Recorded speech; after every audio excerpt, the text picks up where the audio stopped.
नको नको म्हणा गुंतू माया जाळी, काळाला जवळी ग्रासावया. काळाची एवढी पडेल बा जेव्हा, सोडविना तेव्हा माय बाप. सोडविना राजा देशीचा चौधरी, सोडविना राजा देशीचा चौधरी, आणि कसोयरी भली भली. काळाची एवढी पडेल बा जेव्हा, सोडविना तेव्हा माय बाप. तुका म्हणे तुला सोडविना कोणी, तुका म्हणे तुला सोडविना कोणी, एका चक्रपाणी वाचनिया. काळाची एवढी पडेल बा जेव्हा, सोडविना तेव्हा माय बाप. विठाल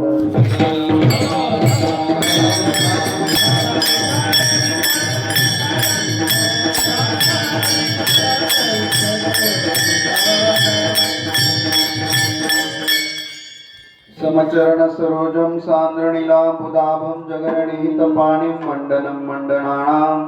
तरुण तुलसी माला कंधरं कंजनेत्रं सदय धवलहासं विठ्ठलं चिंतयामि. पांडुरंगा करू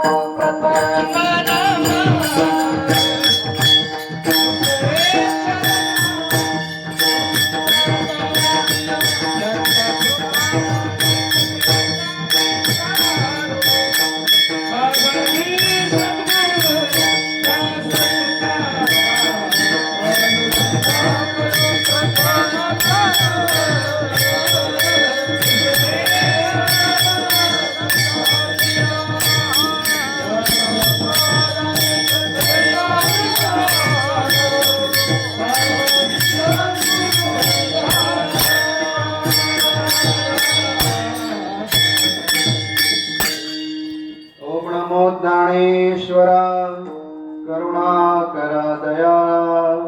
तुमचा अनुग्रह लाधलो, पावन झालो चराचरी. नमो सद्गुरु तुकया ज्ञानदीपा, नमो सद्गुरु सच्चिदानंद रूपा. नमो सद्गुरु भक्त कल्याण मूर्ती. नमो सद्गुरु भास्करा पूर्ण कीर्ती. सेवेलागी सेवक झालो,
काळाला जवळी ग्रासावया. काळाची एवढी पडेल बा जेव्हा, सोडविना तेव्हा माय बाप. आजच्या इंदिरानगर येडगाव या गावामध्ये 6व्या दिवसाची 5व्या दिवसाची कीर्तन सेवा तुमच्या सगळ्या संयोजकांच्या प्रेमाने आशीर्वादाने या ठिकाणी मला प्राप्त झालेली आहे. ते त्यांना मागे बसून तरी चालेल.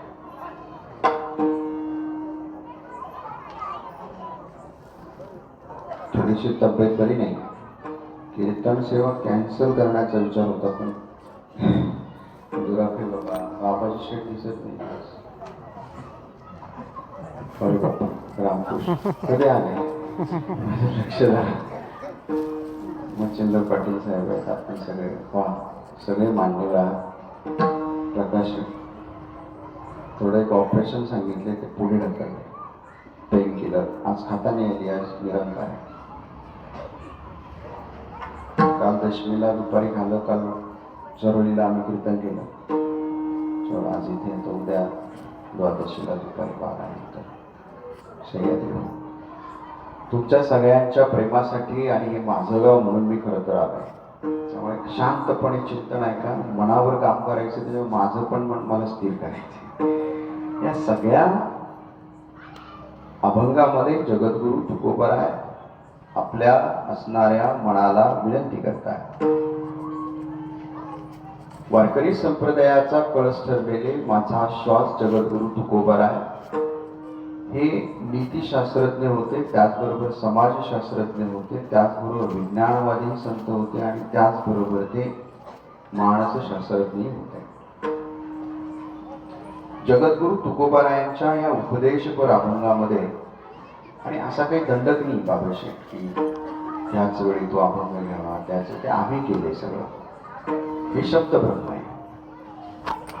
ज्ञानदेवांचे, तुकोबांचे आणि सकल संतांचे अभंग, ते शब्द हे ब्रह्म आहे. माऊली बाबांनी आता कुठे बसले, माऊली आता उभेच राहिले. त्यांनी तर साक्षात सगळे ग्रंथच लिहून काढले.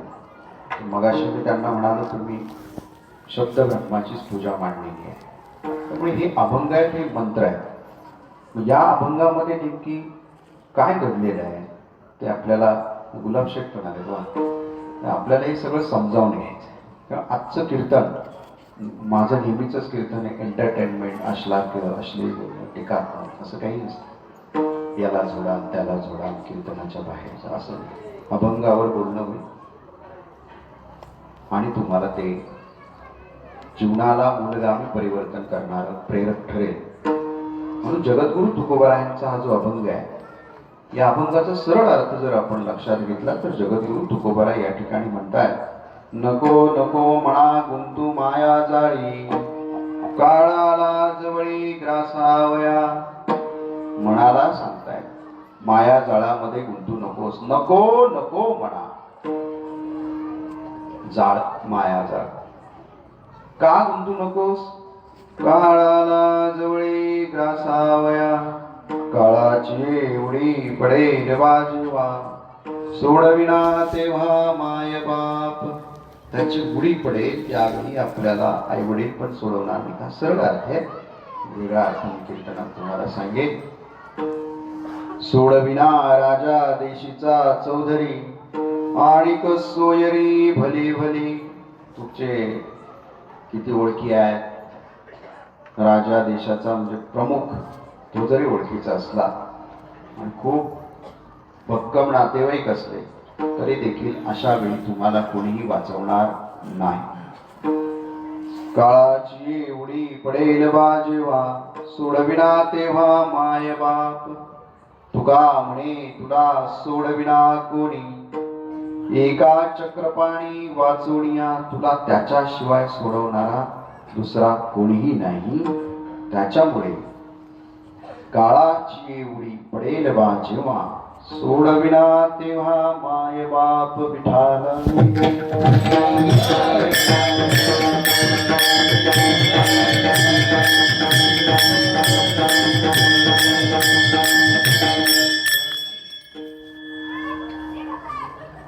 जगद्गुरु तुकोबारायांची संपूर्ण गाथा आपण जर पाहिली तर विरुक्ती खूप कमी ठिकाणी आहे. एक शब्दाचं प्रयोजनच खूप आहे. शब्द ब्रह्म असंख्या, चेतुले काही अभिप्राय पिके.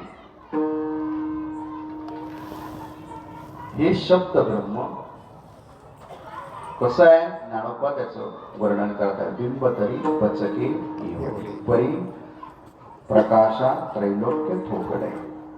मग हे सगळं शब्द ब्रह्म नंदू महाराज आपल्या मनावर काम करण्यासाठी. जगद्गुरु तुकोबाराय निग्रहाण अग्रहाण विनंतीने विनयाने या मनाला विनंती करतायत.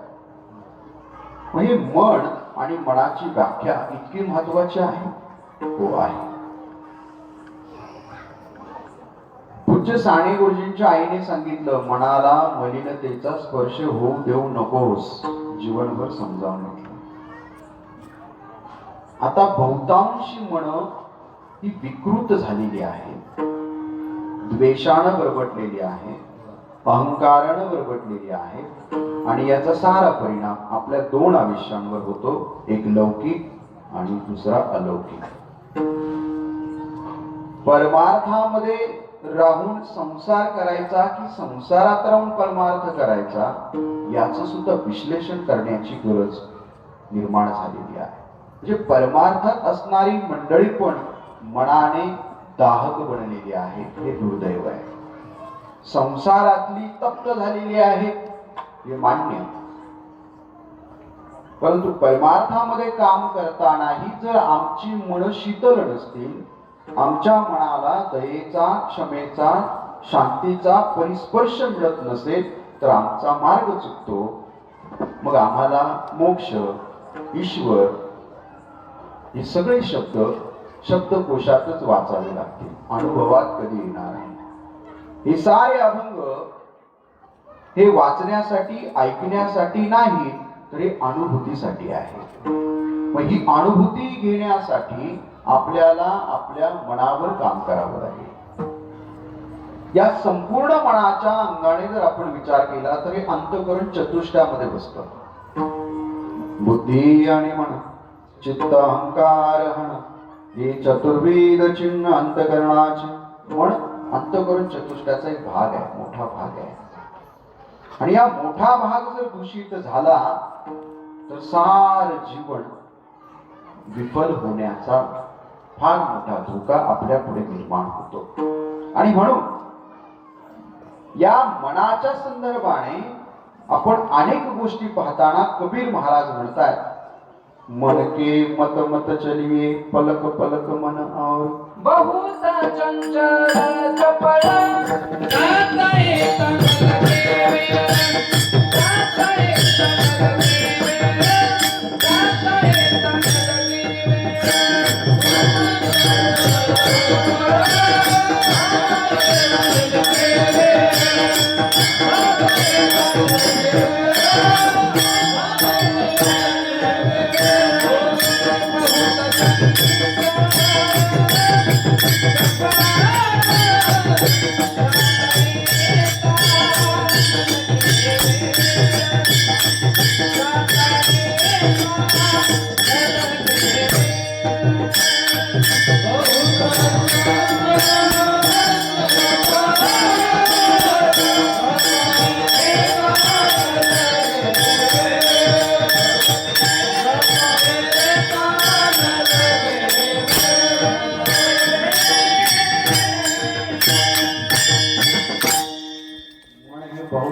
बहुत चंचल चपळ जाता येता न लगे वेळ.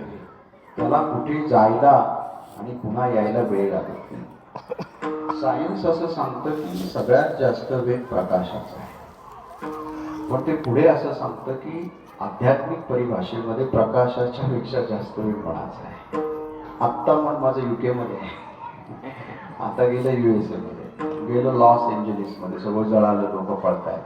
मन कुठे पण भटकतं आणि भटकणाऱ्या मनामुळे आपलं जीवन अटकतं. न पुरती भ्रमनादायी दिशा, न पुरती भ्रमनादायी दिशा,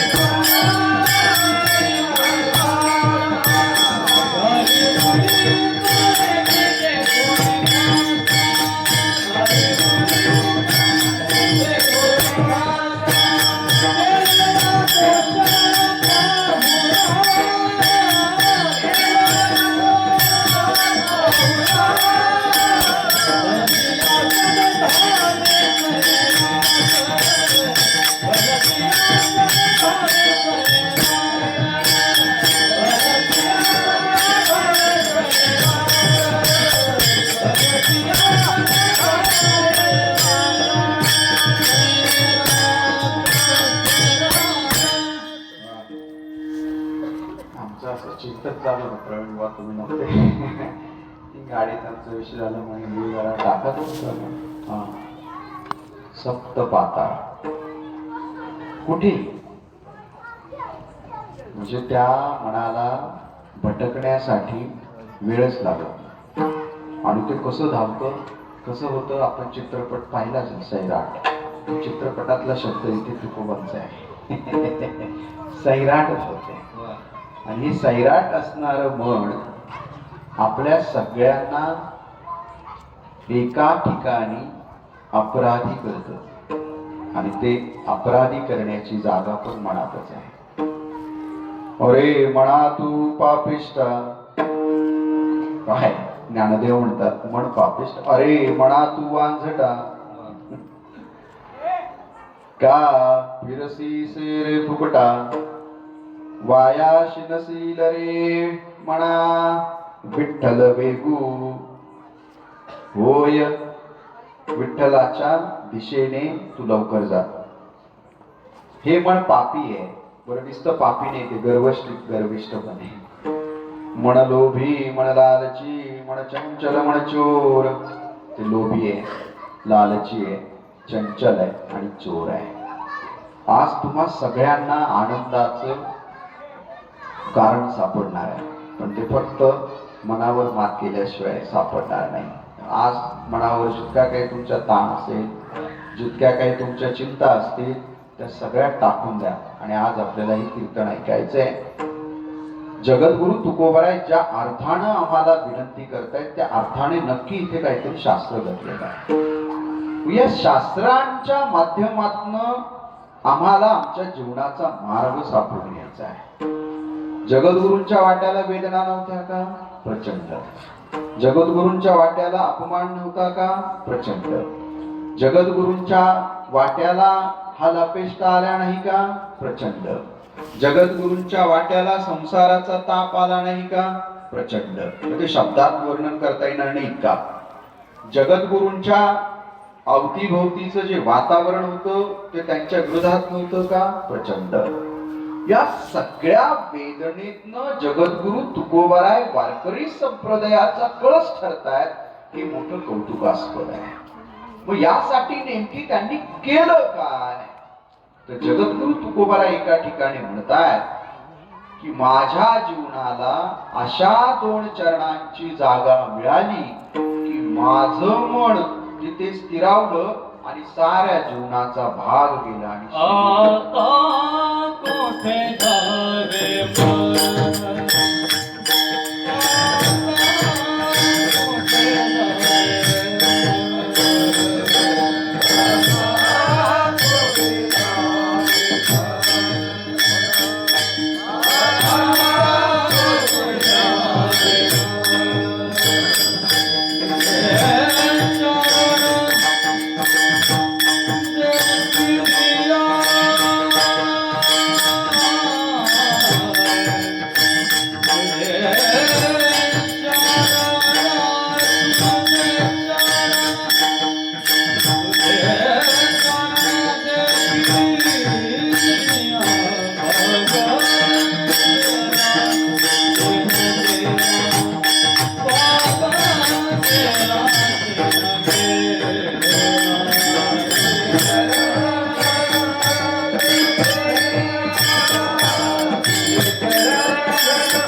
आता कोठे धावे म्हणा तुझे चरण देखिलिया, भाग गेला सीन गेला अवघा झाला आनंद.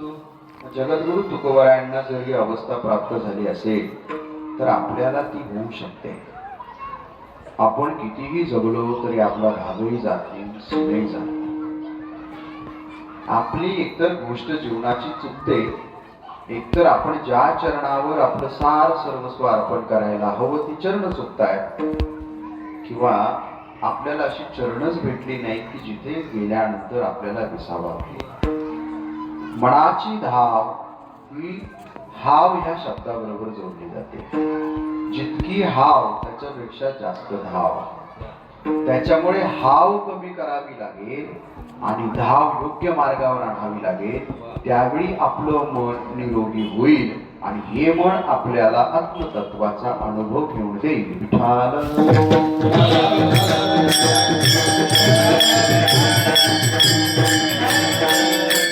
म्हणजे मन खरंच इतकं वैशिष्ट्यपूर्ण आहे का? हो आहे. जगामध्ये सगळ्यात जास्त 21व्या शतकामध्ये ज्याच्यावर काम चाललं ते मन. रामायणामध्ये प्रभू रामांनी आपल्या कर्तृत्वाने जे जे काही घडवलं आणि ज्याच्यावर काम केलं ते मन. महाभारतामध्ये गलित्रगात्र झालेल्या अर्जुनाच्या मनाच्या स्थितीला योग्य दिशा देऊन मनावर काम केलं ते भगवान परमात्मा श्रीकृष्णांनी. महाभारतात झालं सगळ्यात जास्त काम मनावर. शंकराचार्यांनी सगळ्यात जास्त काम केलं आपल्या मनावर. नरेंद्रनाथ उर्फ विवेकानंद 3.5 वर्ष युरोप खंडाला वेढ लावतात, काम केलं आपल्या मनावर. ज्ञानदेवांना प्रचंड वेदना झाल्या, झोपडी बंद केली, त्यावेळी ज्ञानदेवांच्या मनावर काम केलं मुक्ताबाईने. म्हणजे 13व्या शतकात काम झालं ते मनावर.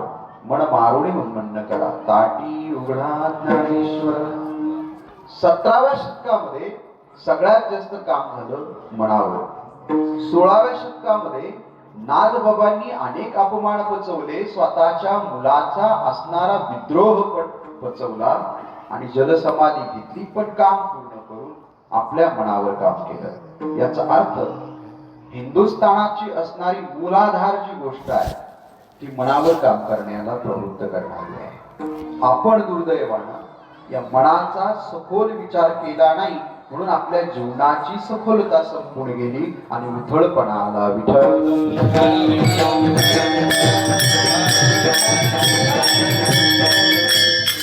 जी जी माणसं मोठी झाली, ज्यांनी ज्यांनी मोठा होण्याचा प्रयत्न केला, या सगळ्या माणसांनी आपल्या मनाला ताब्यात ठेवलं. मग अगदी अलीकडचा फिलॉसॉफर ज्याचं माझं मी पटत नाही तो ओशो असेल, किंवा मटेरियलिस्टिक विचार मांडणारा चार्वाक असेल, किंवा ईश्वर न मानणारा सांख्य असेल, किंवा भक्तियोग सुरू करणारे आमचे सगळे आचार्य असतील, या सगळ्यांनी जे काही आपल्या जीवनामध्ये आलेल्या प्रसंगाला उत्तर देऊन कर्तृत्व सिद्ध केलं ते फक्त आणि फक्त मनाच्या बळावर. या सगळ्यांच्या इतिहासातनं आपल्याला एक गोष्ट शिकावी लागेल की हे जर मन आमचं शुद्ध असेल, हे मन जर आमचं प्रसन्न असेल, हे मन जर आमचं सात्विक असेल, तर हे मनच कारण आहे सगळ्या जीवनातल्या लौकिक आणि अलौकिक सिद्धी आम्हाला प्राप्त होऊ शकते. मन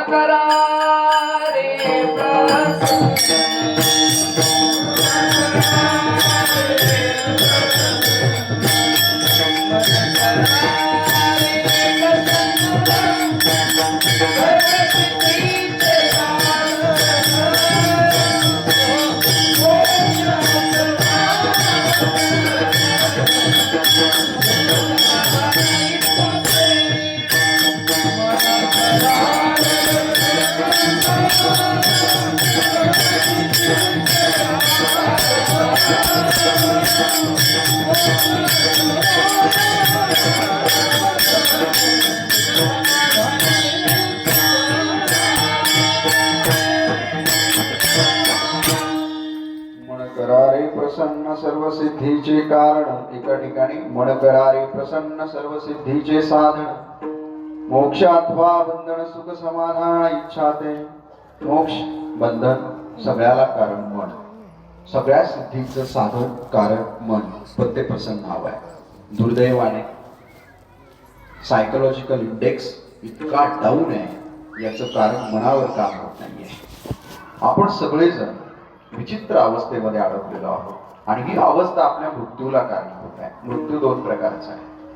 एक मृत्यू आहे रोज जीवन जगताना जगतोय की काही हे न कळणं, याचा अर्थ मृत्यू. आणि एक मृत्यू आहे वृद्धापकाळाने, अपघाताने, चुकीच्या वागण्याने, आपत्कालीन परिस्थितीमध्ये कमी आयुष्यामध्ये येणारा मृत्यू.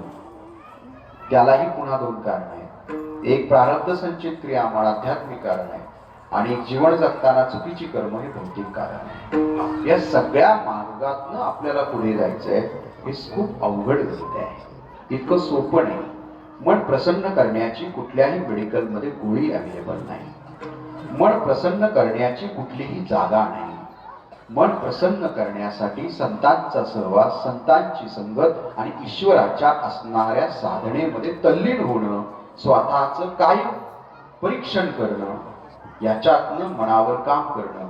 अन्यथा आपण वेगवेगळ्या पद्धतीने वेगवेगळ्या संकटांमध्ये अडकतो आणि आपलं जीवन जगतोय की फक्त जिवंत आहोत याचं उत्तर समाजाला शोधावं लागतं. आपण सगळ्यांनी म्हणजे आज खरं तर हात जोडून विनंती असेल की तुकोबरायांचा हा भंग आपण अनुभव म्हणून आज इथून घेऊन जावा. जगद्गुरु तुकोबरायांनी माहिती होतं, जीवनाचं यथार्थ कल्याण करायचं असेल तर खऱ्या अर्थानं तुम्हाला तुमच्या मनावर काम करावं लागेल. तुम्हाला जिथे तुम्ही अडकता तिथे अडकू नका, अन्यथा मृत्यू तुमच्यावर घाला टाकेल आणि तुमचं जीवन संपेल. म्हणून ते अभंगाच्या पहिल्या चरणामध्ये विनंती करून म्हणतायत, नको नको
काय सांगायचं जगद्गुरु तुकोबारायांना याच्यातनं. मगाशी मी म्हणालो 2 वेळा शब्द आहे, नको नको. कुठे कुणाला म्हणा. बरं, इथे आता गंमत अशी आहे, शब्द असा वापरलाय गुंतू. इथे आता ते म्हणत असते अडकू म्हटले असते, ठीक आहे. गुंतू कशात? माया जाळी. आणि त्याचा परिणाम सांगितलाय, त्याचा निकाल पण देऊन टाकलाय. अडकला तर काय होईल? सावध हो. काळाला जवळी ग्रासावया. आता नको नको म्हणताना आपण जसं लढीवाळपणे एखाद्या बाळाला समजावून सांगतो, तसा लढीवाळपणे त्यांनी आपल्याला समजावून सांगितलंय. म्हणा नको रे होतोस माया जाळामध्ये. माया जाळ कसं आहे तेच आम्हाला अजून कळालेलं नाही. ही जी माया आहे, हा पहिला शब्द मी जिथून अभ्यासाला सुरुवात केली त्या शंकराचार्यांच्या अद्वैत वेदांतामध्ये मोठ्या प्रमाणात सापडतो. त्याला इंटरप्रिटेशन करत असताना विशिष्टाद्वैत आहे, द्वैताद्वैत आहे. रामानुजाचार्यांनी वल्लभाचार्यांनी, मध्वाचार्यांनी आणि निंबकाचार्यांनी त्याच्यावर काही भेद केलेले आहेत. अद्वैत वेदांत अहम ब्रह्मास्मी, आणि त्या प्रकरणामध्ये मायावाद नावाचे एक प्रकरण आहे. हे संपूर्ण जे विश्व आहे, या संपूर्ण विश्वामध्ये त्या मायेची खूप चलती आहे. विश्वव्यापी माया तेने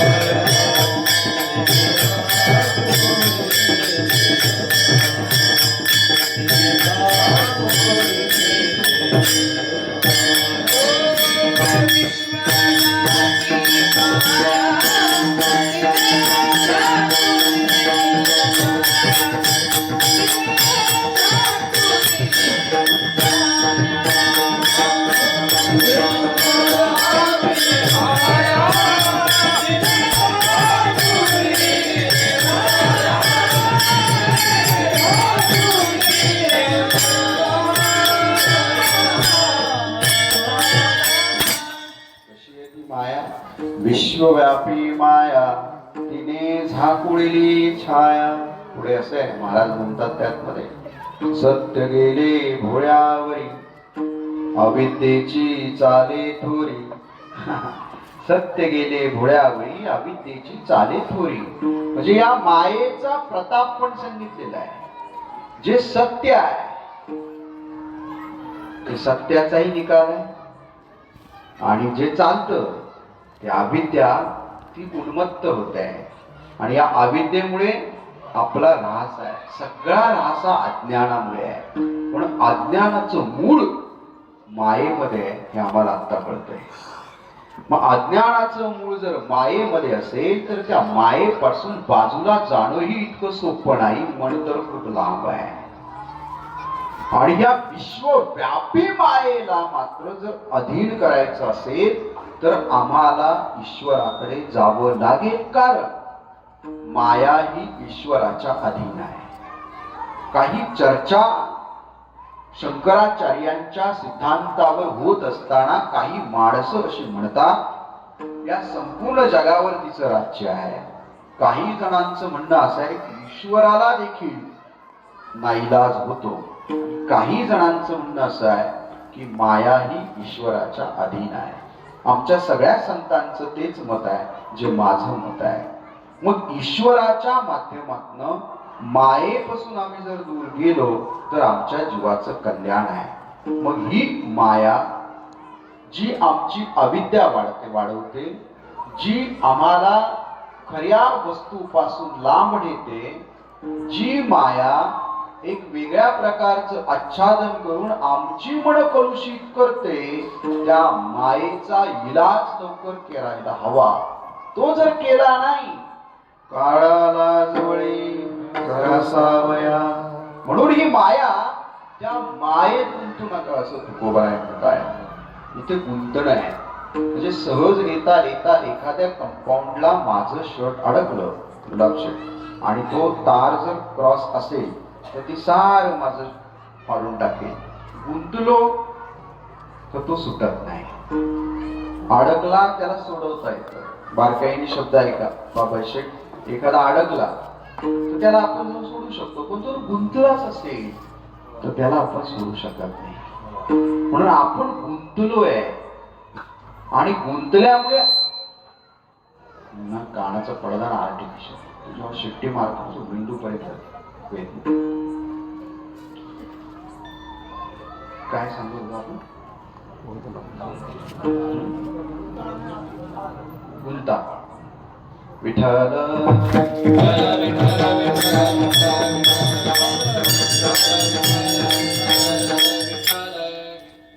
हा जो गुंता आहे हा माझाही व्हायला लागलाय. मला त्याच्यातून माझं यावं लागेल. हा मी निघतो, कारण तुकोबर आहे माझ्या बरोबर आहे. आपल्या बरोबर कोण आहे याचं सुद्धा आपल्याला परीक्षण करावं लागतं. काही माणसं तुम्ही मोकळे असले तुम्हाला गुंतून पण ठेवतात, आणि काही माणसं तुम्ही गुंतलेले असाल तर तुम्हाला मोकळे पण करता. म्हणून हा गुंता आपल्याला सोडावा लागेल. आणि या मायाजाळाचा गुंता भयानक आहे. आणि या मायाजाळामध्ये तुम्ही नाही अडकला, तुमचं मन अडकलंय. नको नको म्हणा गुंतू मायाजाळी. या मनाला आपल्याला दिशा द्यावी लागेल. जगामध्ये, या संपूर्ण विश्वामध्ये जे जे काही अधःपतन आता सुरू आहे, हे फक्त मनाला योग्य सुसंस्करण नसल्यामुळे सुरू आहे. राजकीय क्षेत्रामध्ये, आध्यात्मिक क्षेत्रामध्ये, व्यापार जगतामध्ये, उद्योग जगतामध्ये, शेती क्षेत्रामध्ये, सहकार क्षेत्रामध्ये, शैक्षणिक क्षेत्रामध्ये, कौटुंबिक स्तरावर, सामाजिक स्तरावर समूहानं जे वेगानं अधःपतन चाललंय याचं कारण मन आहे. प्रत्येकाच्या मनाला वेगळा चिटकलेला अहंकार आहे. आणि हा अहंकार आपल्याला टाकल्याशिवाय आपण कोण आहोत याची ओळख आपल्याला होत नाही. म्हणून ज्ञानदेव खूप सुंदर वर्णन 5व्या-6व्या अध्यायामध्ये करतात. हा विचारुनी अहंकार सांडिजे, मग असतीच वस्तू होईजे. मग आपणची आपली स्वस्ती सहजे आपण केली. आपली स्वस्ती सहजे याचा अर्थ आपण कोण आहोत ते आपल्याला अहंकार टाकल्याशिवाय कळत नाही. अहंकार ही 2 प्रकारचा असतो. एक अहंकार आहे तो वासनेमुळे वाढतो. अहंकार वासनेमुळे वाढतो, तो स्वतः स्वनिर्मित आहे. आणि एक अहंकार हा लोकनिर्मित आहे, जो लोकेशनामुळे वाढतो. या वासनेमुळे 3 प्रकारची वासना आहे. एक देह वासना, एक शास्त्र वासना आणि एक लोक वासना. मनामुळे हे सगळं निर्माण होत आहे. याच्यातनं बाजूला यायचं, या तिघांवरही कंट्रोल करावा लागेल. देह वासना आमची इतकी वाढलेली आहे की आम्ही किती आरोग्यपूर्ण जगतो याचं काही देणं घेणं नाही. आम्ही किती छान दिसतो याच्यावर सध्या काम चालू आहे. मला खूप छान दिसतो असं लोक म्हटली पाहिजे. मी असतो का छान हे माझ्या अंतःकरणालाच माहिती आहे. देहाण मी असा हवाय, देहाण मी तसा हवाय. मी तुम्हाला सांगतो, जगामध्ये माझी जनाबाई सगळ्यात जास्त मोठी विश्वसुंदरी नव्हती, मनानं ती सुंदर होती. बहिणाबाई मनाने सुंदर होती. कान्होपात्रा मनाने सुंदर होती. तनाने तर ती होतीच, मनाने होती. मनाने सुंदर असणारी माणसं जगामध्ये काहीतरी करतात. फक्त देह सुंदर असावा या वासनेमुळे आपण इथे अडकतो. कारण हा देह हा गोळाच आहे, हा पंचमहाभूतांचा आहे, तो इथेच पडणार आहे. त्याच्या फार बंधनामध्ये, त्याच्या वासनेमध्ये अडकू नका. देहातनं ज्या वासना निर्माण होतात, या सगळ्या वासना तुम्हाला अडकवण्यासाठी आहेत, सोडण्यासाठी, मुक्त करण्यासाठी नाही. देह वासना वेगवेगळ्या प्रकारच्या आहेत, त्या समजून घ्याव्या लागतील. तुम्हाला वेळ कधी मिळेल त्यावेळी मी तुम्हाला सांगेन. एक आहे शास्त्र वासना. या शास्त्र वासनेचे पुन्हा वेगवेगळे प्रकार आहेत. पाठ्य वासना, बहुशास्त्र वासना. पाठ्य वासना म्हणजे इथे असणाऱ्या सगळ्या शास्त्रांचं मी पठन करेन आणि ते मला येईल. बहुशास्त्र वासना, या सगळ्या शास्त्रांवर मी हुकूमत गाजवेन. याच्यातच माणूस अडकतो. कारण शेवटी ज्ञान कसं हवंय, त्याला भक्ती हवी आहे. भक्ती आणि प्रेम. भक्ती प्रेमाविन ज्ञान नको देवा. शेवटी त्याला वैराग्य पण पाहिजे आणि विरक्ती पण पाहिजे. विरक्ती वाचून काही ज्ञानासी तगणे नाही, हे विचारून ठेविले ठेवी. आता हे जे ज्ञान आहे, मग हे फक्त मी खूप मला पाठांतर आहे, खूप सारी शास्त्र वाचलेली आहेत म्हणून आहे का अहंकार? हो, ते पण कामाचं आहे. मग आम्हाला लोकवासने, लोकवासनेमध्ये काय प्रकार आहे? त्याला लोकेशना म्हणतात. लोकांनी मला चांगलं म्हणावं म्हणून स्वत्वाचा विसर पडून लोक चांगले कसं म्हणतील या मार्गावर जात राहणं आणि स्वतःच असणाऱ्या जीवनाला रासाच्या दिशेने नेणं. लोक चांगले म्हणतील म्हणून सातत्यानं काहीतरी करणं. लोकवासना. प्रभू रामांना देखील लोकांनी नावं ठेवली, माई सीतामाईला नावं ठेवली, भगवान परमात्मा कृष्णांच्याही बाबतीत चर्चा करतायत. जिथे तुम्ही आणि आम्ही कोण आहोत. म्हणून या लोकेशनापासनं लोकवासनेपासनं लवकर बाजूला या. लोक माझ्याबद्दल काय म्हणतील, ते किती चांगले बोलतील याचा विचार करण्यापेक्षा ईश्वराची माझ्यावर कृपा कशी होईल, संतांची माझ्यावर कृपा कशी होईल आणि माझ्या मनाला मी किती चांगला याची अनुभूती कशी येईल याच्यावर काम करणं महत्वाचं आहे. विठ्ठल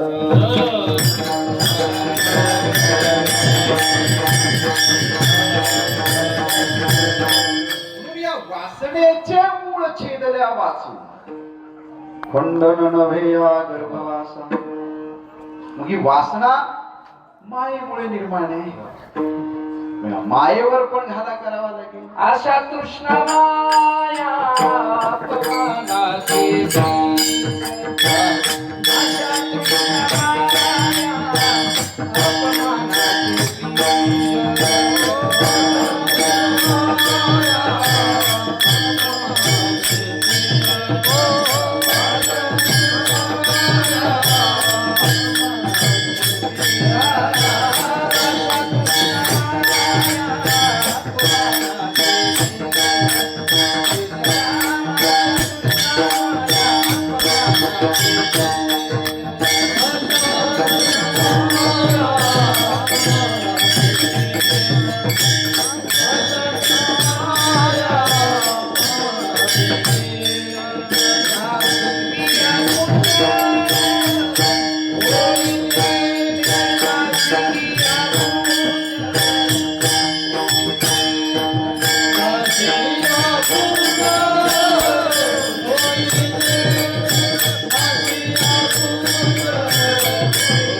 अशा तृष्णा माया अपमानाचे बीज बारकाईने चिंतन आहे का. नासिलिया पूज्य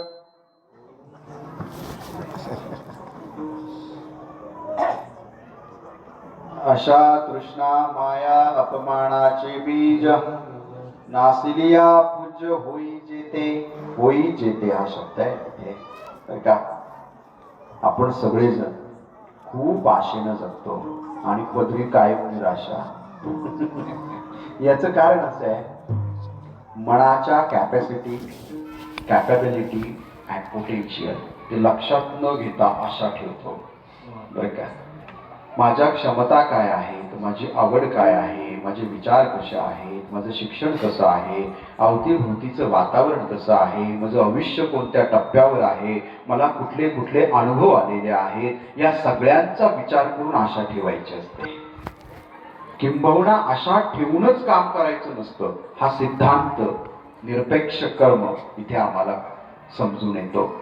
द्रोणाचार्य खूप मोठे होते, इतके मोठे पण आशा ठेवली माझ्या सुपुत्राला राज्य मिळावं आणि कौरवांच्या बाजूने उभे राहिले. तो अजून फिरतोय, राज्य द्या सोडून, अजून फिरतोय, मुक्तच नाही झाला. एका आशेनं, बापाच्या एका खोट्या आशेनं पोरग अजून फिरतोय, मुक्त नाही. लक्षात ठेवा. आणि आपल्या आशा किती आहेत, आपण मुक्त हो की नाही. लक्षात आलं. आशा तृष्णाचे पण वेगवेगळे प्रकार आहेत. तृष्णा म्हणजे काय, नीड अँड ड्रीड. माझी गरज किती आहे त्याच्यापेक्षा मला जास्त हवं, इट इज कॉल्ड तृष्णा. माझ्या असणाऱ्या गरजेपेक्षाही मला जास्त हवं, तिथं वासना आहे, ती तृष्णा आहे. माझंही माझं आणि तुझं तेही माझं आणि सगळ्यांचं माझं. या तृष्णेमुळे आमच्या जीवनाची गती अधोगतीकडे गेली. म्हणून आशा, तृष्णा, माया, अपमानाचे बीज. अपमान दोन प्रकारचा आहे, एक लौकिक, दुसरा अलौकिक. अपमानाचे बीज या सगळ्यांमध्ये अपमानाचं बीज आहे.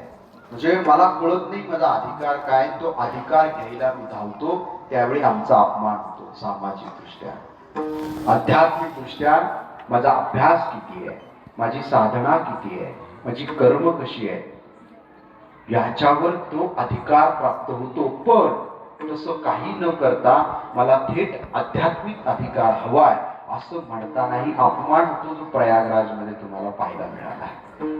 मग हा जो अपमान आहे ते तर फक्त बीज आहे, पण त्या बीजातून अनुस्फोट होतो आणि सार जीवन संपून जातं. मग हे आम्हाला नासवावं लागेल. जसं दूध नासलं टाकून देतो, तसं नासलिया पूज्य होई येते. अशा तृष्णा माया एकदा संपून टाका, तुमची पूजा मनोमय पूजा चालू होईल. आणि एक दिवस असा येईल, साक्षात देवाचं दर्शन होईल. नुसतं देवाचं दर्शन होणार नाही, मने प्रतिमा स्थापिनी हा अनुभव येईल आणि जगामध्ये तुम्ही पूज्य व्हाल. विठ्ठल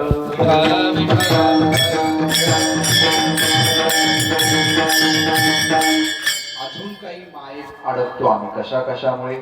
काम, क्रोध, मद, मत्सर, अहंकार, निंदा हिंसा फार माया तृष्णा, माया तृष्णा.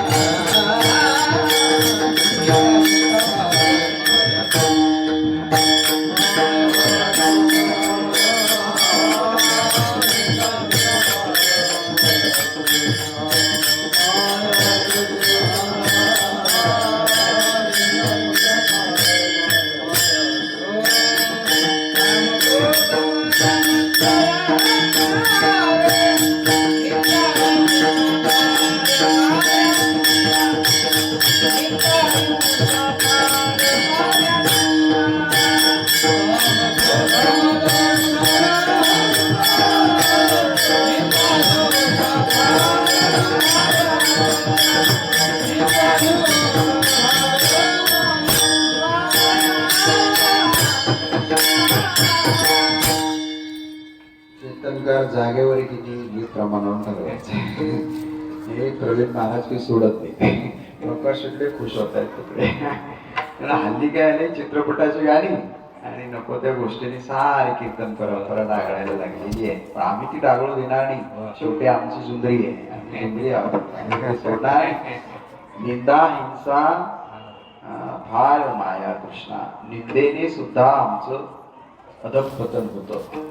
या मनाला निंदेची पण सवय आहे. खूप लोकांची निंदा करत राहतं. इतकं निंदा. मग तुकोबारा एका ठिकाणी म्हणतात, निंदेचे श्रवण नको माझे कानी, बधीर करोनी ठेवी देवा. निंदेचे श्रवण पण नको आहे. मग ही निंदा आणि हिंसा पण 2-3 प्रकारचे, कायिक आहे, वाचिक आहे, मानसिक आहे. आता याही पद्धतीने सांगायला गेलो तर इतकं डीप जाईल. मनाला किती काढावं लागेल बाहेर, बापरे. आणि माये जळत अडकलंय. मन आणि पाणी या 2 गोष्टींचा मी थोडासा विचार करत होतो. जसं पाणी आहे, पटील, जसं पाणी आहे, पाण्याला एकदा पाठ फुटला की ती वेगानं धावत राहतं, ती दिशा भरकटून जातं. पाणी त्याच्यावर एक थेंब पावसाचा पडला की ती तरंग उमटतात.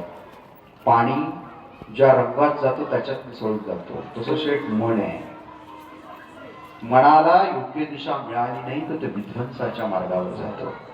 मन ज्याच्या संगतीत जातो त्या पद्धतीनं ते तयार होतं. आणि मनावर एक जरी शब्दाचा आघात झाला की ते व्हायब्रेट होतं, स्पंदन निर्माण करतं.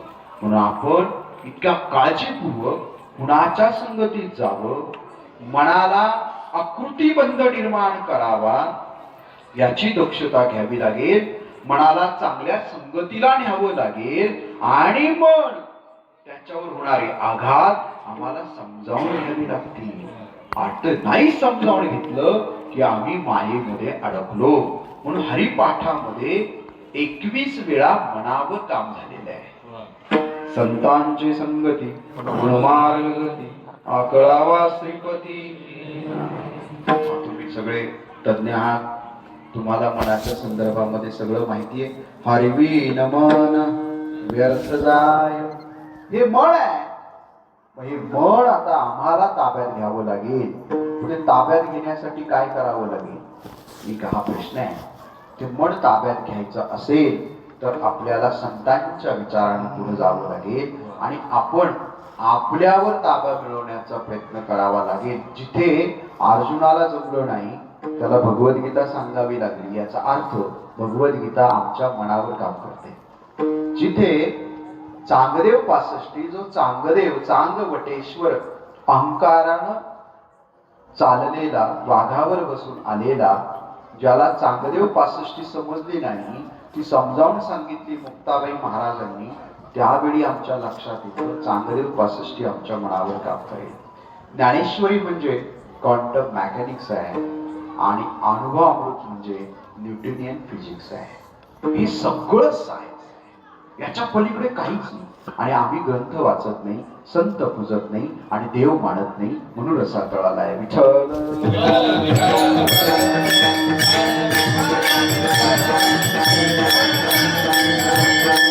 म्हणून माझे तुकोबराय म्हणतायत, नको नको म्हणा गुंतू माया जाळी, काळाला जवळी ग्रासावया. काळ जवळ आलाय ग्रासवण्यासाठी, कारण मनाची स्थिरता राहिलेली नाही.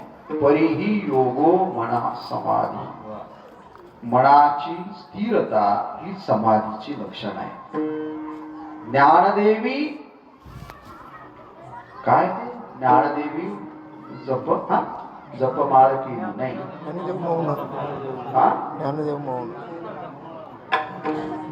समाधीला दिली, मला ते आठवत नाही, तसं नाही येते. मिठाला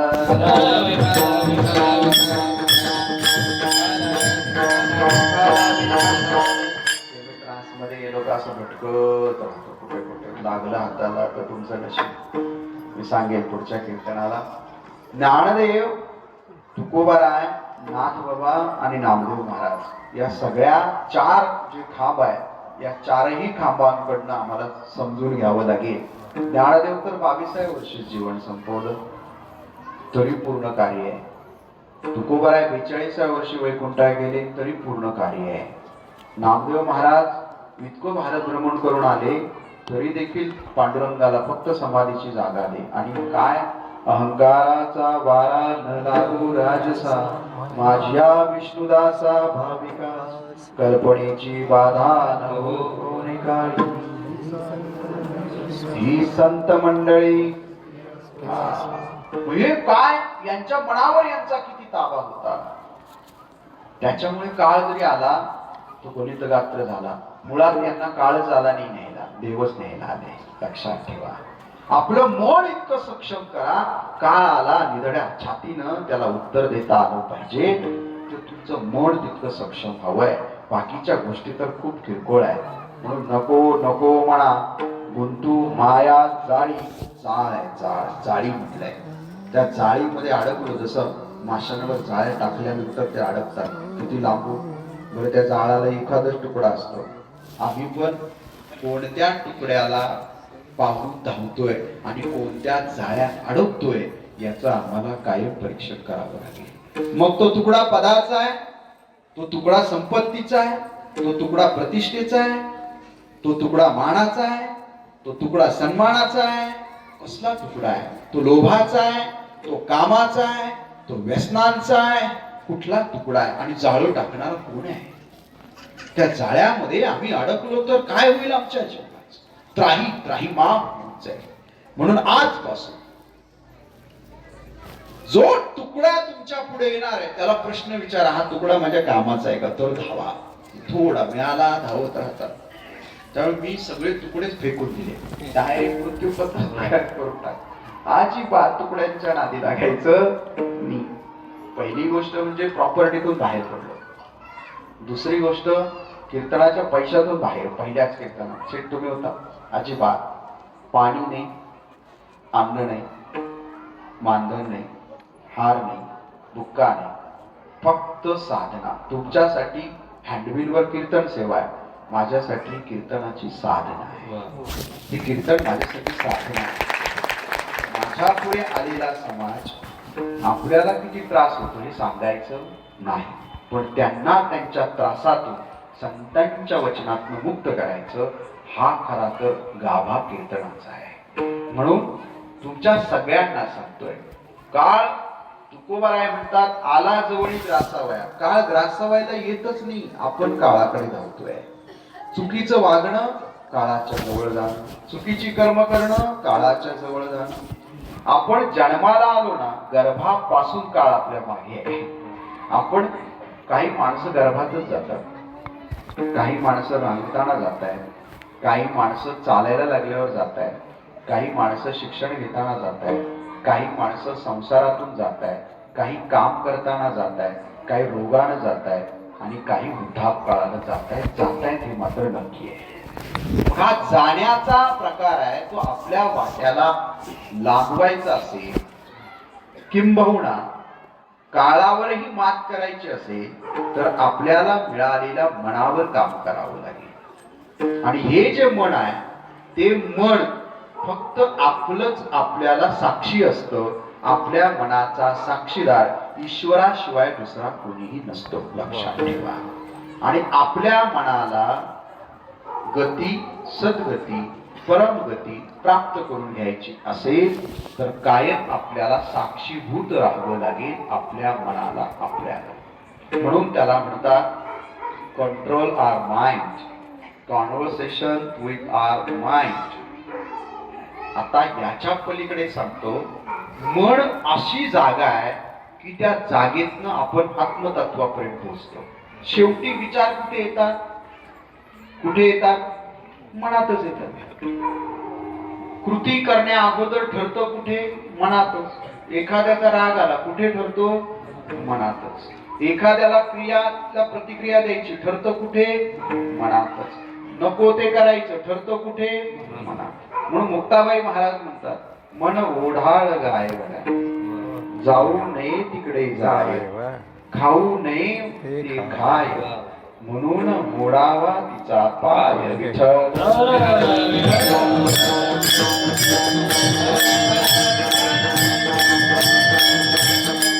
हे तुम्ही जर ऐकलं नाही तर तुमचं अधःपतन दोन पद्धतीचं आहे. एक शारीरिक आणि दुसरं मानसिक. दोन्ही अधःपतन मृत्यूला कारणीभूत आहे. काळाला जवळी ग्रासावया. फक्त करणं हा त्या तथाकथित त्या असणाऱ्या कालखंडातला सर्वोत्कृष्ट योद्धा, पण मनामध्ये असूया होती, मला सर्वश्रेष्ठ व्हायचंय.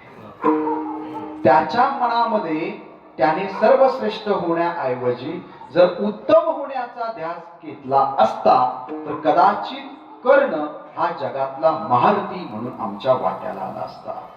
मनाला असूयेचा स्पर्श झाला आणि मी सर्वोत्कृष्ट आहे सिद्ध करण्यासाठी कौरवांच्या बाजूने उभा राहिला, स्वतःच्या जीवनाचाही नाश केला आणि अधोगतीला प्राप्त झाला. याचं कारण आपणही करणं आहोत. मला श्रेष्ठ व्हायचंय बिलकुल नाही, मला उत्तम व्हायचंय. आणि म्हणून पहा, उत्तमाची सगळं माहिती, उत्तम गती तो एक पावेल. मग आता ही उत्तम गती आहे. आपण सगळेजण लक्षात ठेवा, ज्या ज्या माणसांनी मनाच्या विकारांवर मात केली ते सकारात्मक दृष्ट्या पुढे जाऊन सगळ्यांचे आदर्श ठरले. आणि ज्या माणसांकडे सगळं असूनही मनाच्या विकारांवर मात करू शकले नाही, ते समाजाच्या दृष्टीने शाप ठरले. विठ्ठल.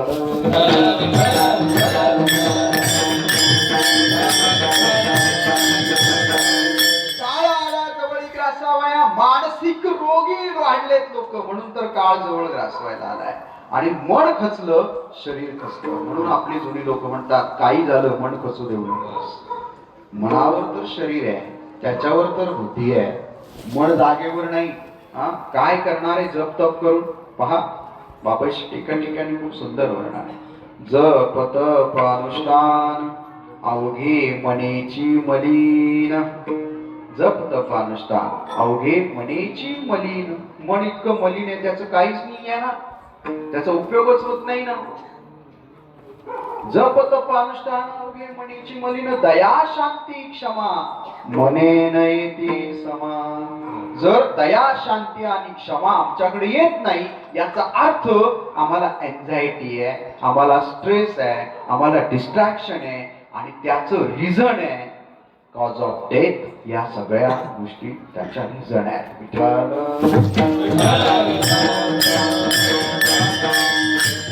मृत्यूचं कारण आज समाजामध्ये सगळ्यात जास्त असणारी भीती, निद्रानाश आणि डिस्ट्रॅक्शन. जगामध्ये माझ्याकडे सगळं आहे पण मला झोपेची गोळी लागते. जगामध्ये माझ्याकडे सगळं आहे पण मला ताणतणाव प्रचंड आहे. का भीती, का नैराश्य, का ताणतणाव, याचा कधी विचार केला? आणि याच्यामुळे तर आपण काळाच्या जवळ चालतो. म्हणून तर तुकोबाराय म्हणतायत, काळाला जवळी वया.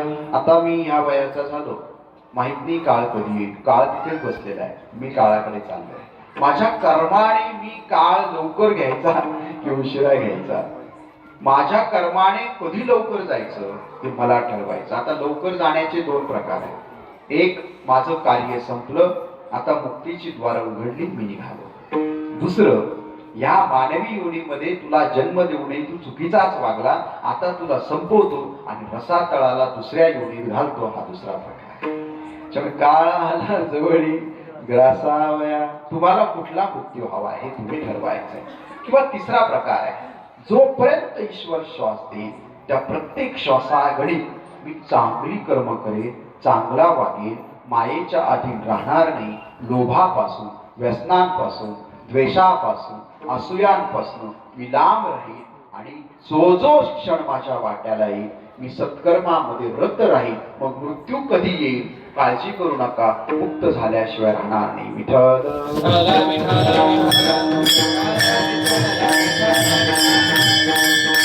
काळ हा शब्द असा आहे, आम्ही व्याकरणशास्त्रीय दृष्ट्या पाहिलं तर भूतकाळ, वर्तमान काळ आणि भविष्यकाळ. मी तुम्हाला आज मोकळं करून टाकायला.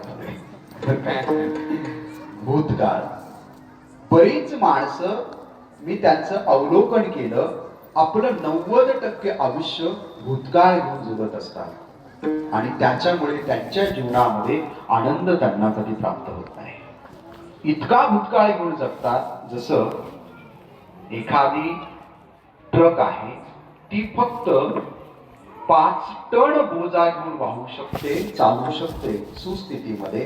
त्याच्यावर आम्ही 10 टनाचा बोजा टाकला, टायर फुटून अपघात होण्याची शक्यता जास्त आहे, किंबहुना अपघात होतो. तसा आमच्या मनावर भूतकाळाचा इतका पगडा आहे, इतका पगडा आहे, ग्रामपंचायतीमध्ये तुला जागाच दाखवतो इथपर्यंत पगडा आहे. आम्ही आमच्या असणाऱ्या गोष्टींमध्ये इतकं रुततो, थांब जरा तुला जागाच दाखवतो, तू असं केलं होतंस, तू तसं केलं होतंस, तुला जागाच दाखवतो. काही माणसं मृत्यूच्या दारात असताना सुद्धा पोरांना सांगतात सगळ्यांबरोबर बोलायचं, त्याचं पाणी प्यायचं नाही आणि त्याचा सूर उगवल्याशिवाय मला मुक्ती मिळणार नाही. किती भूतकाळ आहे. इतकं ओझ जर आम्ही आमच्या मनावर घेऊन जगत असू तर मनाला मलिनतेचा स्पर्श झालेला आहे. म्हणून साधं सोपं गणित आहे वर्तमानात जगणं. जगद्गुरु तुकोबारायांना अंबाजीनं नाळानं मारलं, जगद्गुरु घरी गेले, आवली खूप चिडलेली आहे, रक्तचंदन आणि हळद त्यांच्या अंगावर लावलेली आहे.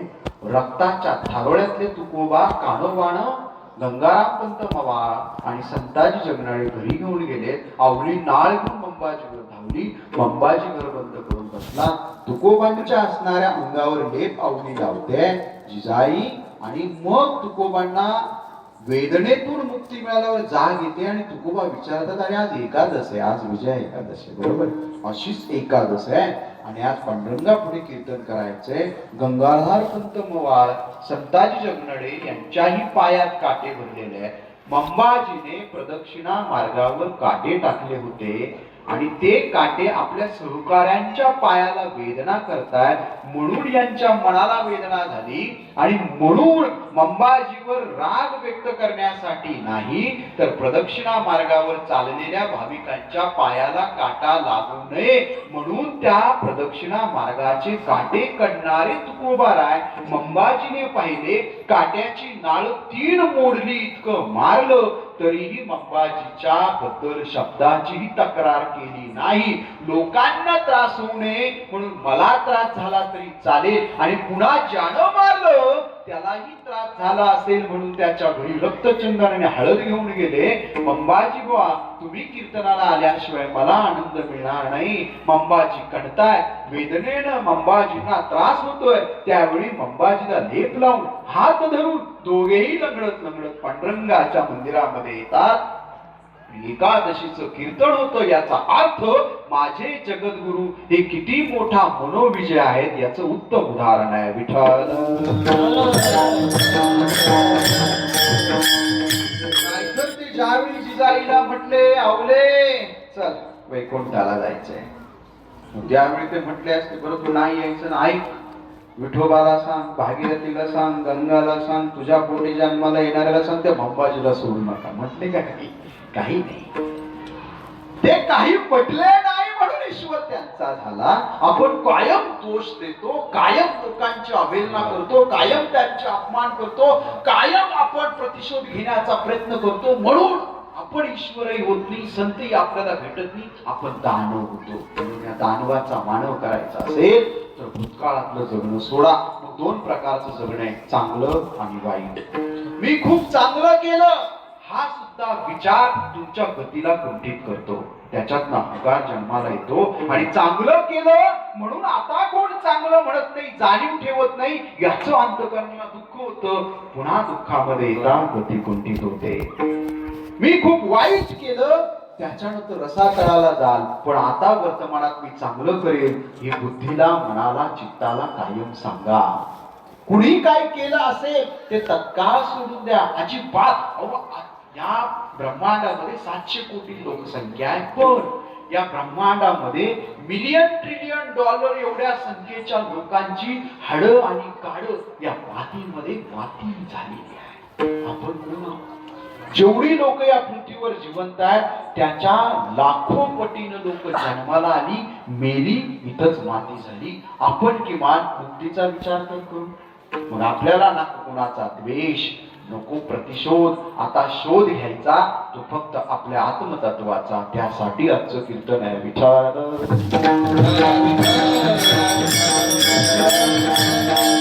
म्हणून भूतकाळ सगळा टाकून द्या. मी तर ह्या लेवलवर येण्याचा प्रयत्न करतोय. आता कीर्तन झालं, गाडीत बसलो तरी इथलं सगळं टाकायचं.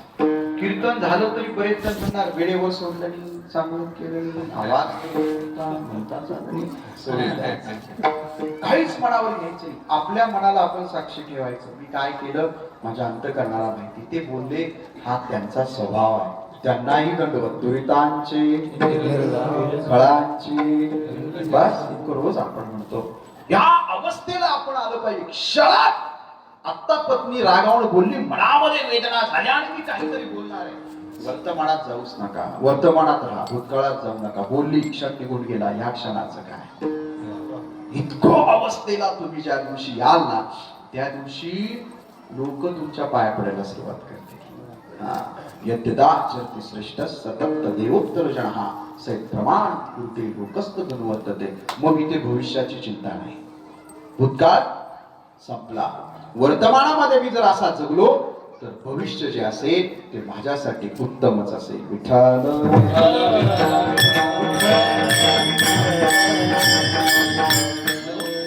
नको नको म्हणा कोणतु माया जाळी, काळाला जवळी ग्रासावया. तो ग्रास घ्यायला येतो. ग्रास हा शब्द वापरलाय बरं का तिथे.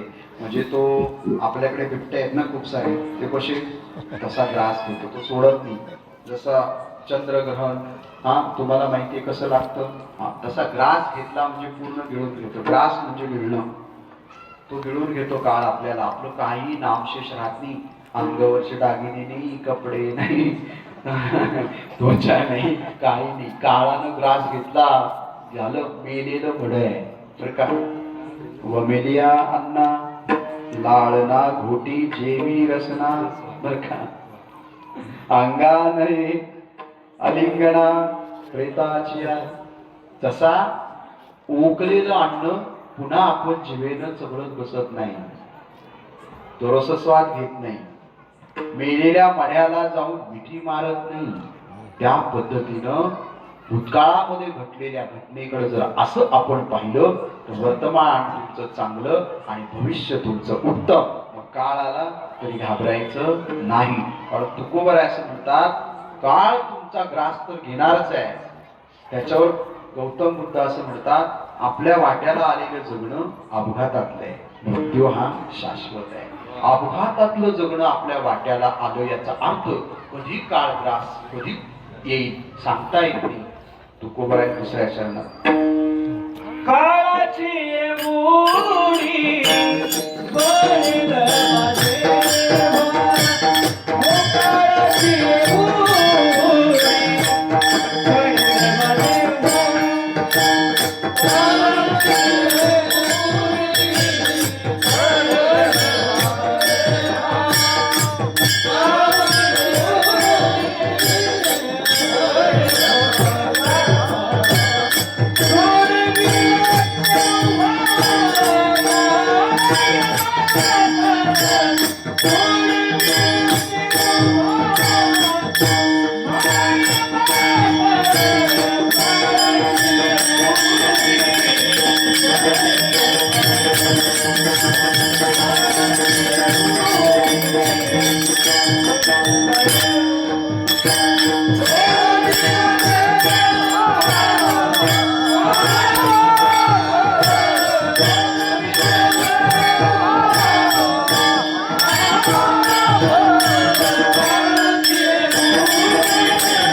माझेवा,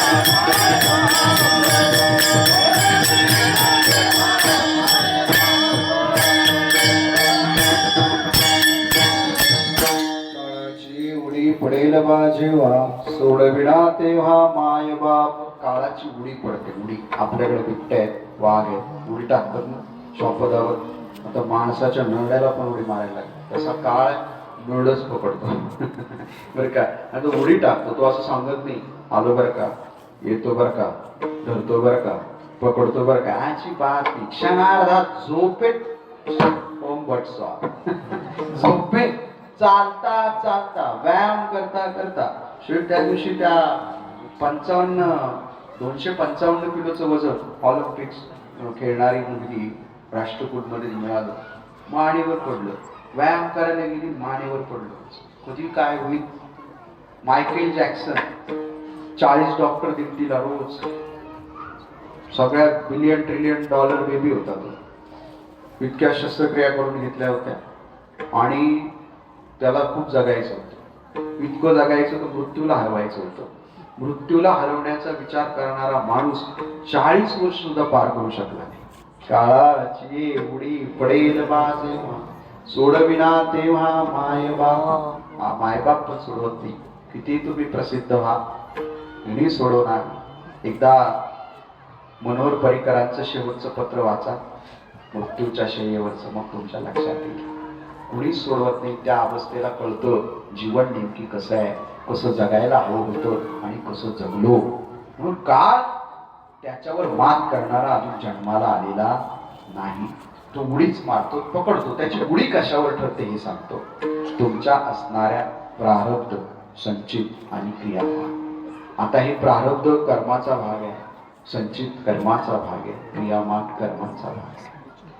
याला एक साम्य कर्मदशा नावाचा एक शब्द आहे आध्यात्मिक शास्त्रामध्ये. माऊली बाबांना माहिती आहे. ही साम्य कर्मदशा तुम्हाला ज्या दिवशी येते त्या दिवशी तुम्हाला सद्गुरूची कृपा होते, ईश्वराची कृपा होते. जे प्रारब्ध आहे ते तुमचं सगळं तुम्ही भोगून मोकळं करता. जे संचित आहे ते तुम्ही ते जळून जातं आणि जे क्रियामान आहे ते भिजत राहतं आणि याच्यातून तुम्ही मुक्तीच्या द्वाराकडे जाता. पण ह्या प्रकारे काळावर मात करताना आपल्याला काय करावं लागेल पहा. जो अभिमन्यू आहे त्याचा मामा भगवान विष्णूचा अवतार कृष्ण आहे. त्याची आई त्याचे बाप केवढे शूर योद्धे आहेत. पण चक्रव्यूहात गेल्यानंतर सोडविना तेव्हा माय बाप. आपण ठरवायचे कोणत्या चक्रव्यूहात जायचंय. लक्षात आलं मला काय म्हणायचं. तुम्ही त्या चक्रव्यूहात अडकल्यानंतर तुम्हाला कोणी सोडवणार नाही. तुम्ही आत्मज आहात तुमच्या आई वडिलांचे. आत्मज. हे आत्मज स्वतंत्र आहे. तुम्ही स्वतंत्र आहात. अडकला तुमच्या गुणांमुळे, सुटला तुमच्या कर्मांमुळे. सावध होई बापा, सावध होई बापा,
बापा काळ लागला मापा.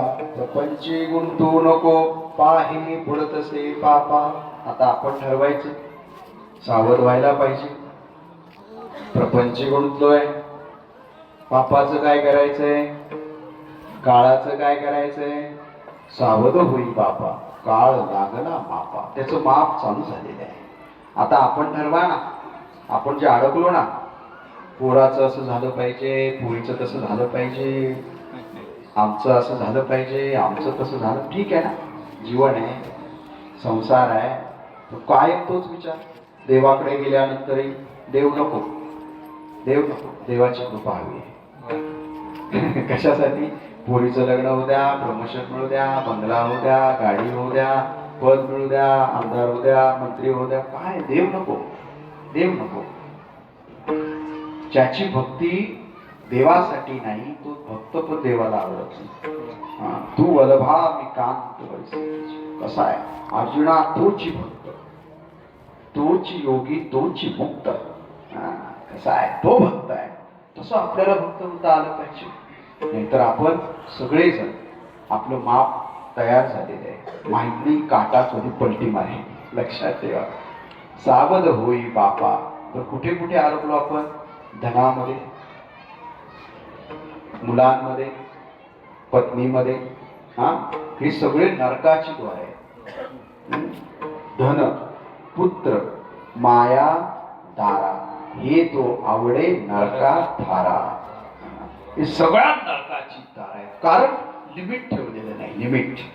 महात्मा ज्योतिबा फुले आणि सावित्रीबाई लिमिट आहे. यशवंतराव चव्हाण आणि वेणुताई लिमिट आहे. लक्षात आलं ना, लिमिट. पत्नीने अधिकाऱ्याला सांगितलं मला 200 तोळं पाहिजे, ते तिकडे जाऊन काय करतं, भ्रष्टाचार करतं. पगार एवढा आणि पैसे एवढे, लिमिट नाही. पत्नीची कर्तव्य सगळी इनामी इतबारी करायला, आणि कुठल्याच पत्नीला असं वाटत नाही की माझ्या नवऱ्यानं चुकीची कामं करून मला सुखी ठेवावं. तिची एकच इच्छा असते, त्यानं निर्वसनी राहावं, त्याने सकाळी लवकर उठावं, घरातली देवपूजा करावी, मुलांना वेळ द्यावा, आई वडिलांना वेळ द्यावा, कुटुंबाची शेती नीट करावी, व्यापार असेल व्यापार नीट करावा, आणि त्याच्या नावानं सौभाग्याचं लिहिणं जे कुकू लावते ते अभिमानानं लावता यावं असं त्यानं वागावं. एवढंच असतं बरं का. आम्ही उगाच खुळ्या कल्पना करतो बरं का. मुलं, प्रत्येक मुलाला वाटतं की माझ्या बापाचा समाजामध्ये चांगला मान असावा, पण चुकीची कामं करून मुलांना खूप सारं दिलं, त्यांना बापाच्या मान अपमानाचं काही नसतं. मान अपमान गोवणी काही उपयोग नाही. मग आपण समाजामध्ये चांगलं काम करून मुलांपुढे जर आदर्श ठेवला तर मुलं पण आदर्श घडतील. म्हणजे मुलांच्या जबाबदारीतून तुम्ही बाजूला, मुलं आदर्श घडली, राहिली काही जबाबदारी नाही राहिली. पत्नीला तिची कर्तव्य समजली, राहिली काही नाही राहिली. माझ्यासारखा कॉर्पोरेटचं 36 लाखाचं पॅकेज सोडतो, पत्नीला विश्वासात घेतो, झालेल्या दिशा जीवनाची सांगतो, पुढे काय करायचं ते सांगतो. मुलगा 8वीला आहे, आता ते 11वीला आहे, पोरगी शेवटच्या वर्षाने. एकही तक्रार नाही, एकही अपेक्षा नाही. घरामध्ये कुळ फक्त आनंदी आनंद आमच्या महाराज लोकांना माहिती आहे. जो तो स्वयंभू होण्याचा प्रयत्न करायला लागला आहे. कुठे अडकलो मी? नाही अडकलो. प्रॉपर्टी करायची नाही, ते मी ठरवलं. अध्यात्मात काम करतो. जे व्यापार करतात, उद्योग करतात, शेती करतात, जोडून या धन उत्तम व्यवहारे उदास विचारे त्यांनी करायला हवं. शेवटी हा संसार आहे, हे चक्र आहे. अध्यात्मात ज्यांना काम करायचे पारदर्शकपणे करा. शेती करायची, उगाच तंबाखू दारू मारून कोथिंबीर विकायचा प्रयत्न करू नका बरं का. शेती करायची, रोगट शेती करू नका. म्हशीला आणि गाईला ऑक्सिटोसिन इंजेक्शन देऊन रोग विकू नका. त्यानं तुमच्या घराची संपत्ती ती शापित असते. पण शेती करायची, थोडी करायची, पण जगाच्या वाट्याला जाता येईल का? ऑर्गॅनिक फार्मिंग करता येईल का? आनंदानं शेती करता येईल का? शेतीमध्ये मला गवळणी म्हणता येतील का? अभंग म्हणता येतील का? आता मोडबीड तर सगळं गेलंच, पण मला स्वतःला काम करता येईल का? फक्त रुबाब करता येतो, मी काही तंबाखू नाही. या सगळ्या गोष्टी सगळ्या क्षेत्रात, उद्योगात पण, व्यापारात पण, माझ्या दुकानातून गेलेला माल त्याच्या कुटुंबाचं भरण पोषण करेल, नुकसान करणार नाही असा माल मी दुकानात ठेवेल. योग्य माल आणि योग्य मोबदला या तत्वावर मी चालेल. एक दिवस असा दरवाजा उघडेल की इतका मोबदला तुम्हाला मिळेल तुम्ही विचार पण करणार नाही, फक्त करून पहा. मी संप्रदायात त्याग करण्याचा विचार केला. 32 लाखाची गाडी मला एकानं गिफ्ट केली. कोणी काय काय केलं माझ्यासाठी आता जवळच्या लोकांना माहिती. मी ती घेत पण नव्हतो. 3 वर्ष भांडणं चालू होती. एका अटीवर मी गाडी घेतली, माझ्या पोराला वाटलं नाही पाहिजे आपल्या बापाची गाडी आहे. गाडी तुमच्या नावावर असेल, मी फक्त प्रवास करेल. या एका अटीवर मी 11 जानेवारीला ती गाडी स्वीकारली. मी अनुभव घेतोय की समाज तुम्हाला खूप देतो, तुम्ही मागण्याची पण गरज नाही. तुम्ही ज्या दिवशी मागायला जाल त्या दिवशी रित्या हाताने घरी या. ज्या दिवशी तुम्ही द्यायला जाल जोडी फाटेपर्यंत तुम्हाला मिळेल, लक्षात ठेवा. म्हणून आपल्याला जे हवंय, धन, पुत्र, माया, दारा, पत्नी, ही सगळी नरकाची द्वार आहे, पण ही स्वर्गाची पण द्वार करता येते. स्वर्गाची अशी किती संत आहेत ज्यांनी आपला नामदेव महाराज पहा, अख्खं कुटुंब संत. चोखोबा पहा, अख्खं कुटुंब संत. छत्रपती शिवाजी महाराज पहा, अख्खं कुटुंब शूरच्या वीर. सगळी उदाहरणं तुमच्या पुढे आहे. त्याच्यामुळे योग्य संस्कार करा. हे सगळे शेवटी नाहीतर आपलं नुकसान करते.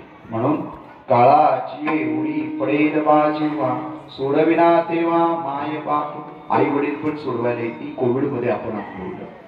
बराच वेळा गर्भामध्ये डॉक्टर बाहेर येतात, मूल वाचवायचं का पत्नी वाचवायची? पत्नी घाबरून जाते, नवरा काय निर्णय घेणार आहे. 9 महिने 8 दिवस भरलेले असतात, लेकराला गर्भात वाढवलेलं असतं. 9 महिने 9 दिवस उद्या भरणार असतात आणि डॉक्टर म्हणतो काय करायचं? एका क्षणाचाही बाप विचार करत नाही, मला बायको पाहिजे, पोरग नको. काळाची एवढी पडेल बा जेव्हा, सोडविना तेव्हा माय बाप. म्हणून आपल्याला लक्षात ठेवा, आपला उद्धार आपण करायचा आहे आणि आपल्या उद्धारात आपल्या पूर्वजांचा पण उद्धार आहे. म्हणून आपण सगळ्यांनी आजपासून एक निर्णय घ्यायचा आहे. काळाची उडी कधी येईल त्याने येईल, निदड्या छातीनं सामोरा जाईल. विचार करणार नाही मला आई सोडवायला येईल की बाप सोडवायला येईल. आई वडीलही कुठे देवाच्या घरी कुठे इकडे तिकडे अडकले असतील, त्यांनाही मी सोडवेल काळाच्या तावडीतून आणि मुक्त करेल. असं कर्म आम्हाला करता आलं पाहिजे. पण ते करताना पहिली अट आहे, नको नको म्हणा गुंतू माया जळी, काळाला जवळी ग्रासावया काळाची उडी, पडेल बा जेव्हा सोडविना तेव्हा माय बाप. दिसते माय बापनी अजून कोण सोडवू शकत नाही. सोडविना राजा देशे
देशीचा चौधरी आणि सोयरी भली भली. बरेच जण म्हणतात आमच्या इकडे ओळखे तिकडे ओळखे, हा पाहुणा ओळखीचा, तो नेता ओळखीचा, अमुक ओळखीचं तमुक ओळखीचं. 56 दिवस माझ्या बापाला वाचत होतं ना, जवळच्या मित्रांनी मोबाईल स्विच ऑफ करून ठेवले होते. कोण नेसतात हे सगळे नावाला आहे. तुम्हाला म्हणून सांगतो, तुमची सोडवणूक तुम्ही स्वतः करा. स्वतःची सोडवणूक स्वतः खूप उत्तम पद्धतीने करता येते. कशात अडकले शोधावं लागतं. मृत्यूच्या ताडेतून सुद्धा लढलात तर तुम्ही सुटण्याचे चान्सेस जास्त आहेत. आग लागली ना घराला, आग सगळे बाहेर पडतात. म्हातारी आग पडली ना अजिबात, तिच्या फार ओळखी आहेत. गावचा सरपंच तिला चळचळात कापतो, ते आग पाहून सरपंच बी पडून जातो. सोडविना राजा देशीचा चौधरी आणि सोयरे भली भली. खूप माझे नातेवाईक फार मोठे आहेत. इकडं आमचं वशील आहे, तिकडं आमचं वशील आहे. काही उपयोग नाही. ICU मध्ये व्हेंटिलेटरवर गेल्यावर कळतं आपण आपल्यालाच सोडवू शकतो, दुसरं कोणी नाही. लोक मदत करू शकतात, मृत्यूच्या धाडेतून बाहेर काढू शकत नाही. तुमचे आई वडील असतील, राजा देशाचा असेल म्हणजे देशाचा प्रमुख असेल, अन्यथा तुमचे नातेवाईक असतील, तुम्हाला याच्यातनं कोणी सोडवणार नाही. तुम्हाला जर सुटायचं असेल, सुटणं याचा अर्थ मुक्त होणं ही गोष्ट लक्षात ठेवा. सुटणं याचा अर्थ कायम मुक्त होणं. ते व्हायचं असेल तर दुसऱ्यांच्या कर्मावर, आईच्या जीवावर बाईची उदार होऊ शकत नाही. आपल्या कर्मावर विश्वास ठेवा, योग्य कर्म करा आणि जीवनाचा उद्धार करून घ्या. हा उद्धार करत असताना आपला स्वतःवर विश्वास पाहिजे आणि स्वतःची कर्म चांगली पाहिजे. तया सर्वात्मका ईश्वरा स्वकर्म कुसुमांची वीरा, पूजा केली होया पारा तोषा लागी. अशी पूजा केली पाहिजे. तर संतोष देवालाही झाला पाहिजे, तो संतोष ईश्वर गुरूंनाही झाला पाहिजे, संतांना आणि आपल्यालाही झाला पाहिजे. नाहीतर उपयोग नाही. म्हणून माझे तुकोबाराय म्हणतात, माझे सज्जन सोयरे सांगा ती कुणी नाही, एकच माझा विठोबा. हे माझे सोयरे सज्जन सांगा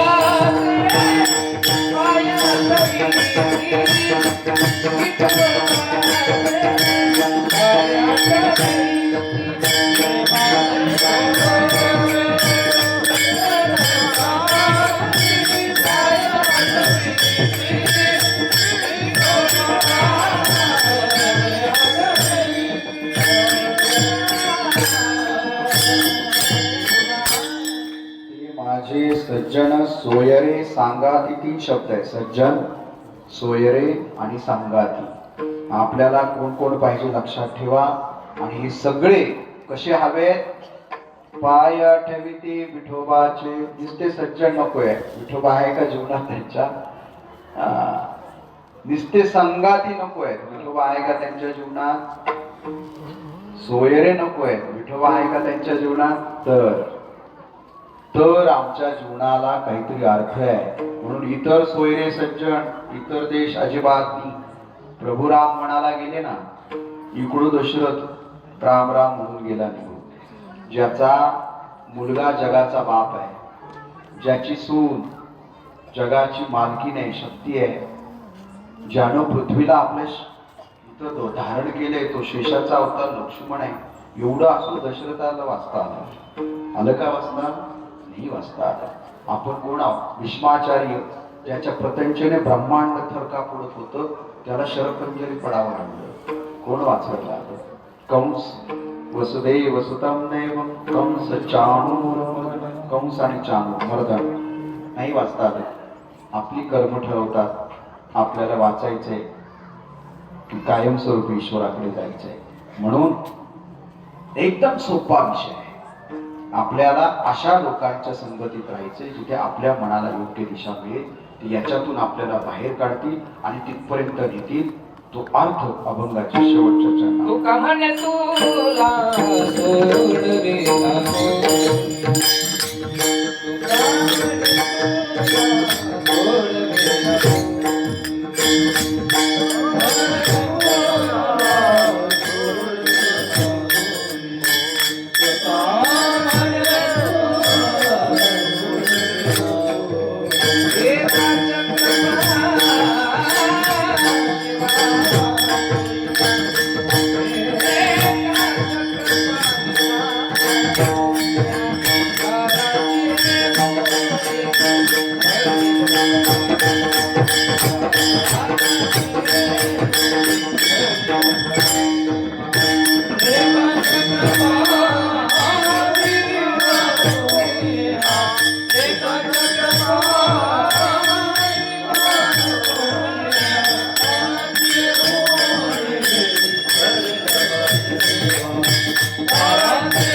कोणी एका चक्रपाणी वाजवण्या.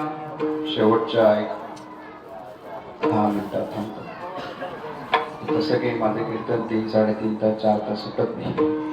आज जरा कालपासून उपवास आहे, काही नाही, बॉडी फिरवते, वेदना पण. तुमच्यासाठी कीर्तन केलं, तुम्हाला कळण्यासाठी, तुमचा उद्धार होण्यासाठी. माझाही त्याच्यात उद्धार आहे. सगळ्यांनी बसून राहिले पाहुणे 10. ही आमची दुंबरी आहे का. काल बाबा शेठचरोलीला मला घाबरून घेतली. ज्ञानेश्वर माऊली लोक थांबत नाही, 9 नंतर थांबत नाही, असं म्हटलं. मी बघतो ना, मला माझ्या ताब्यात लोक, मी बघतो का 10 वाजेपर्यंत उठायला लोक काय. पनवेलला कीर्तन तिथे वेगळे बाबा आपल्याला. बाबा पनवेलला कसं आपण ठेवला, ते ट्रेन असते, लोक उठूनच जातात, तुमचा अपमान सण व्हायचा, मला नसून कसं ह्याच वाजता संपतो. मला संयोजकांनी सांगितलं ना, ह्या वाजता कीर्तन संपव, दुसऱ्या वेळी कीर्तनच ते जात नाही. लोक त्यांना म्हणतात ते महाराज खाली. त्या पनवेलला ना ट्रेन निघून गेली तरी लोक उठाना.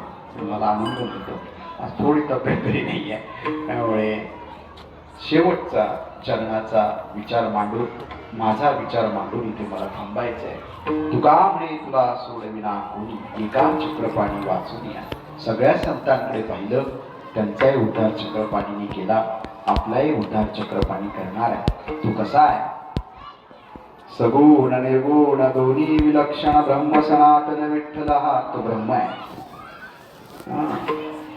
सगुण निर्गुण दोन्ही विलक्षण ब्रह्म सनातन विठ्ठल हा.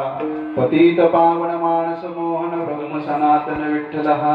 ध्येय ध्यास ध्यान चित्त निरंजन ब्रह्म सनातन विठ्ठल हा. ज्ञानदेव म्हणे आनंद चिद्घन ब्रह्म सनातन विठ्ठल हा. ते ब्रह्म सनातन विठ्ठल आहे, तो चक्रपाणी आहे. म्हणून महाराष्ट्राचा प्राण ज्ञानोबा आहे, महाराष्ट्राचा श्वास तुकोबा आहे, महाराष्ट्राचं ध्येय विठोबा आहे आणि महाराष्ट्राचं साध्य शिवबा आहे. लक्षात ठेवा.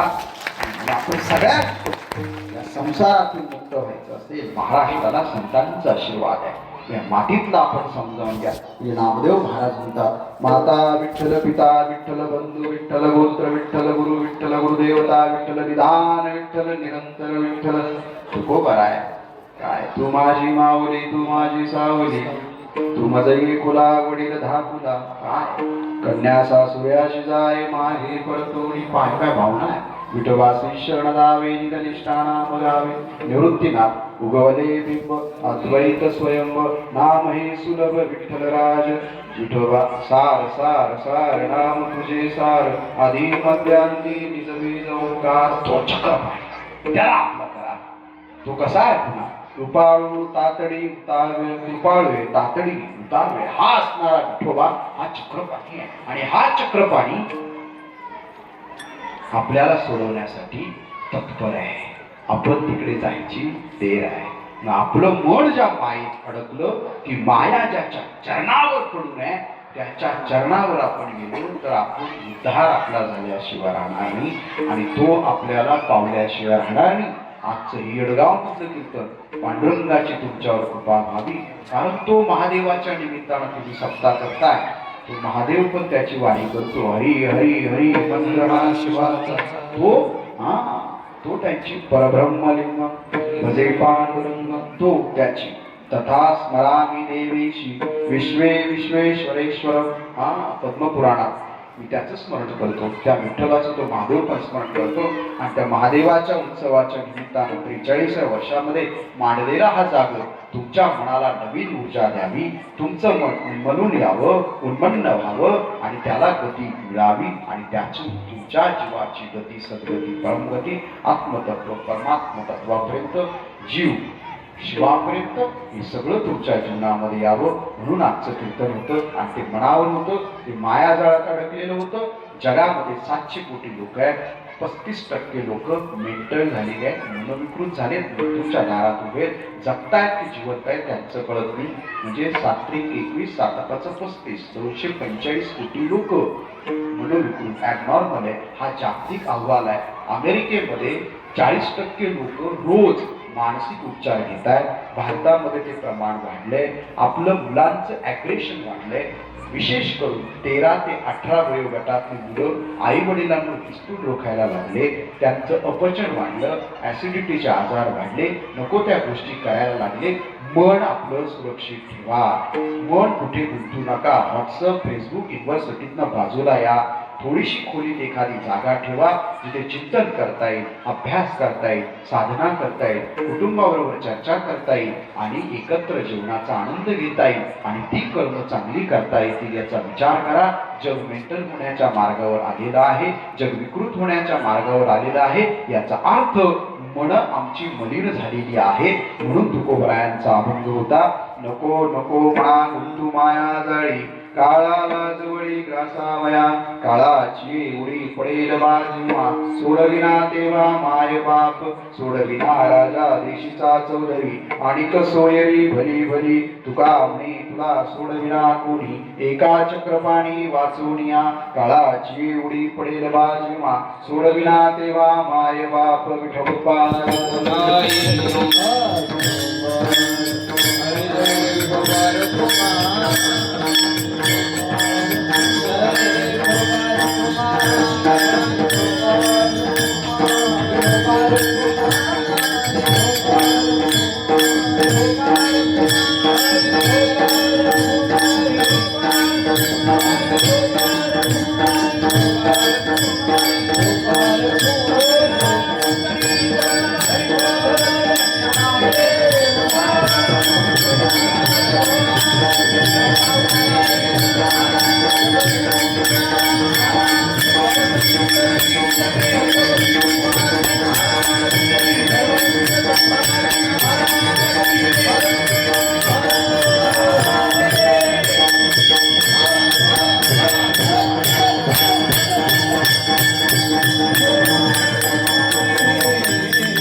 माझा संकल्प सांगतो आणि मला जायची परवानगी द्या. या गावाने माझ्यावर 2001, 2002, 2003, 2004 खूप प्रेम केलं. याच गावाच्या येडेश्वर विद्या मंदिरात माझं पहिलं व्याख्यान झालं. गुलाबशेठ तुम्हीच आयोजित केलं होतं. इथेच इंदिरानगरमध्ये माझं संभाजी महाराजांच्या जयंतीला व्याख्यान झालं. प्रवचन माझं 1997 झालं. नंतर येडगावमध्ये अनेक वेळा प्रवचन कीर्तनांसाठी आलो. पण हे सगळं करताना येडगावबद्दल माझ्या मनात खूप जवळची जागा आहे.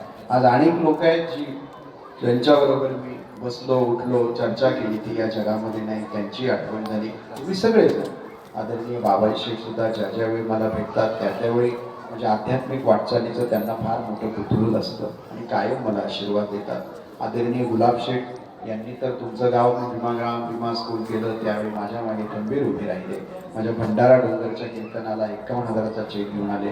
माझ्या गावात कार्यक्रम होता तिथे आले. तुम्ही सगळे आमचे मच्छिंद्र पाटील, देवदास शेठ, आमचे दादा, तुम्ही सगळे, आमचे संतोष भाऊ, आमचे खाणी वस्ती म्हणतो ना आपण, खाणी वस्ती नेरवाडी, आमचे प्रकाश शेठ इथे आहेत. आमचा बाळू शेठ तर माझा रामोशी समाजाचा मित्र आहे. त्याच्या घरी लहानपणी मी जेवलो. तो गावावरून आलाय, त्याच्या पोराला घेऊन इथे कीर्तनाला. तुम्ही सगळे येडगावकर खूप उत्कृष्ट आहात. तुमच्या गावचा एक सुपुत्र श्रीकांत महाराज दुराते यांच्यावर माझं अत्यंत प्रेम आहे. एकदा योगीराज महाराज दापोलीमध्ये बोलले की संप्रदायामध्ये आम्ही वंशज आहोत नाथबाबांचे, तुकोबांचे वंशज पण आहे, नामदेव महाराजांची परंपरा आहे, गडकरी आहे, फडकरी आहे, संत आहे, महंत आहे. पण वारकरी संप्रदायामध्ये निष्काम सेवा केल्यानंतर आणि उत्कृष्ट साधना केल्यानंतर काय फळ मिळतं हे पाहायचं असेल तर पंकज महाराजांकडे पहा. हे त्यांचं वाक्य योगीराज महाराज एवढे ते म्हणे आम्ही सगळे आहोत, पण अयोध्येच्या रामलल्लाच्या गर्भगृहात कीर्तन करण्याचा मान पंकज महाराजांना मिळाला. सुजित महाराज तिथे बसलेले आहेत. मागच्या वर्षी अख्ख्या माझ्या गावच्या सप्ताहाचं नियोजन त्यांनी केलं. या वर्षी माझी आई म्हणाली तुझा जन्म कार्तिकी एकादशीचा, 8व्या महिन्यात तुला वारीला नेलं. पण ज्ञानदेवांच्या योगायोगानं एकादशीला तारखेवर पण वाढदिवसाला काहीतरी कर. मागच्या वेळी मी जीवन समर्पण संकल्प केला त्यावेळी शेठ तुम्ही आला होता, मृत्यूपत्र तयार केलं. माझी अंत्यविधी होणार नाही.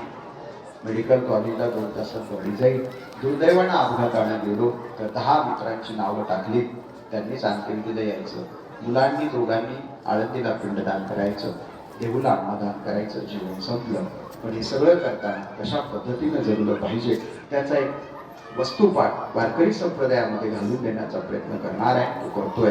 कारण आपली सगळी भूमी आहे वैकुंठवासी परमपूज्य गुरुवर्य रामदास बाबा मनसुख, वैकुंठवासी परमपूज्य गुरुवर्य कोंडाजी उबाडे आणि वैकुंठवासी परमपूज्य गुरुवर्य सातबाबा वायकर यांच्या श्रमानं घामानं उभी राहिलेली भूमी. आणि पुन्हा जगद्गुरूंचे असणारे गुरु आपल्या भूमीमध्ये आणि स्वराज्याचे संस्थापक छत्रपती राजे देखील आपल्या भूमीमध्ये. मग आपण काहीतरी वेगळं करायला हवं हा विचार करून या परंपरेमध्ये मी आलो. या परंपरेमध्ये आईची इच्छा होती, माझ्याकडे पैसे नव्हते, माझा ज्याच्याकडे 3 चॉपर आहे मी त्याला फोन केला, 2 मिनिटात तो हा म्हणाला. सगळ्या परमिशन आल्या, बावनकुळे साहेबांची मदत घेतली आणि 728 वर्षाच्या संजीवन समाधी सोहळ्याच्या इतिहासात पहिल्यांदा समाधी सोहळ्यावर हेलिकॉप्टरनं पुष्पवृष्टी करण्याचं भाग्य मला मिळालं. हा देखील एक वेगळा इतिहास आहे. आणि अख्ख्या आळंदीमध्ये ते स्टेटस होतं, कितीतरी लोक रडत होती. ज्ञानदेवांच्या समाधीवर काल योगी निरंजन नाथप्रमुख विश्वस्त कालस्थूल झाला. म्हणजे बाबा चॉपर खाली घेतला, अख्खा मंडप फाटला, पण आम्हाला काही वाटलं नाही. आळंदीची लोक, त्यांना पहिलं वाटलं मंत्रीचे. जसं आम्ही 3-4 फेऱ्या मारल्या आणि पुष्पवृष्टी करायला लागलो, त्यांना कळालं हे हेलिकॉप्टर ज्ञानदेवांसाठी आले. लोकांचे डोळे भरून आले आणि लोक इंद्रायणीमध्ये उभे राहून घाटावर उभे राहून लोटांगण घालत होते. आणि सुजित त्यावेळी, माझी तब्येत त्यावेळी बरी नव्हती, हा मला चॉपर पर्यंत घेऊन गेला होता. आणि हे सगळा तुमच्या गावचं लेकरू आज आळंदीमध्ये चांगलं काम करत आहे. आदरणीय श्रीकांत महाराज दुरापे अयोध्येला माझ्या बरोबर होते.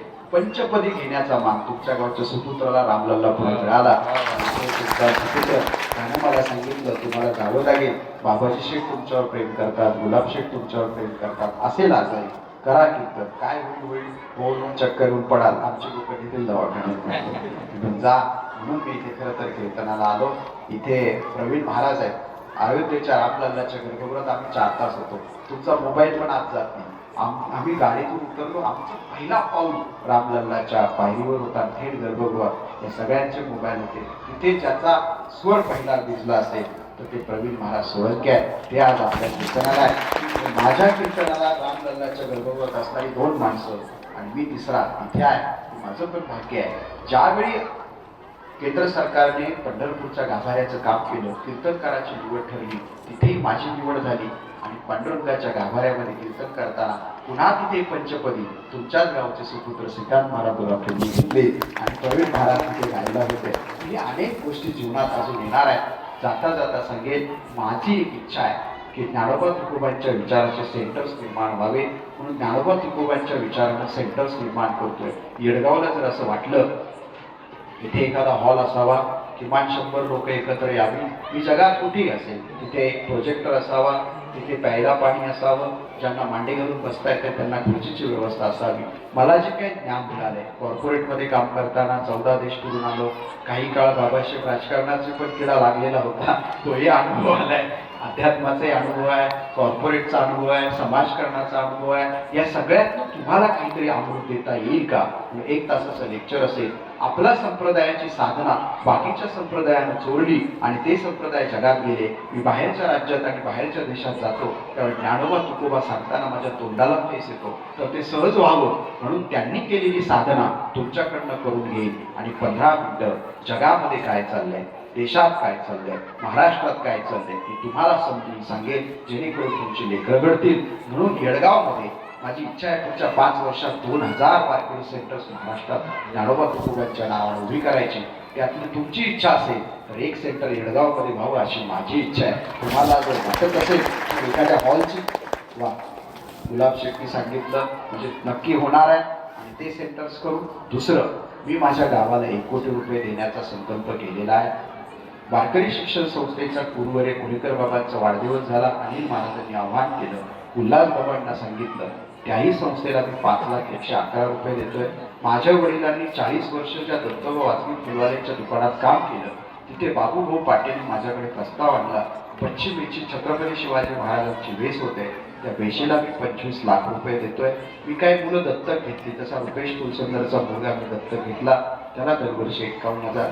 माझ्यासाठी अख्खं जीवन समर्पित केलं. हे बोधे बाबांचे शिष्य बाबा पुढे या, राम महाराज पैठणकर. त्यांचा आवाज कसा वाटला तुम्हाला? खरं जोरदार टाळ्या वाजवा. माझ्या या कार्याला त्यांनी जीवन समर्पित करायचा निर्णय घेतला. पण बाबाई शेठ त्यांचं लेकरू तिसरीला आहे, ते मी लग्नापर्यंत दत्तक घेतली त्यांची मुलगी. हे सगळं करताना अजून एक मुलगा आहे जो नेटमध्ये देशात पहिला आला, त्याचे वडील सरपंच होता स्मशानभूमीमध्ये, त्याला मी दत्तक घेतलं. ज्ञानदेवांवर PhD करतोय, त्याला दत्तक घेतलंय. कार्तिकी एकादशीला माझं अन्नदान असतं, उद्याची शिवरात्रीला आपलं अन्नदान आहे.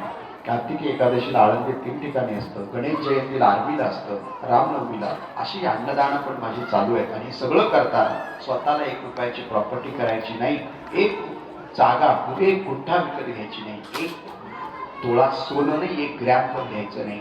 सगळं समाजाचं आहे, ते समाजाला देऊन मोकळ्या हाताने निघून जायचं. पण ज्या दिवशी जाईल त्या दिवशी तुम्ही म्हटला पाहिजे आपली लेकरं कशी असावी, तर पंकज महाराजांसारखे असावी. अशा पद्धतीने आपल्याला बघायचं. एक गुरुकुल करतोय, त्याच्यासाठी 10 एकर जागा शोधतोय. आणि ते गुरुकुल पण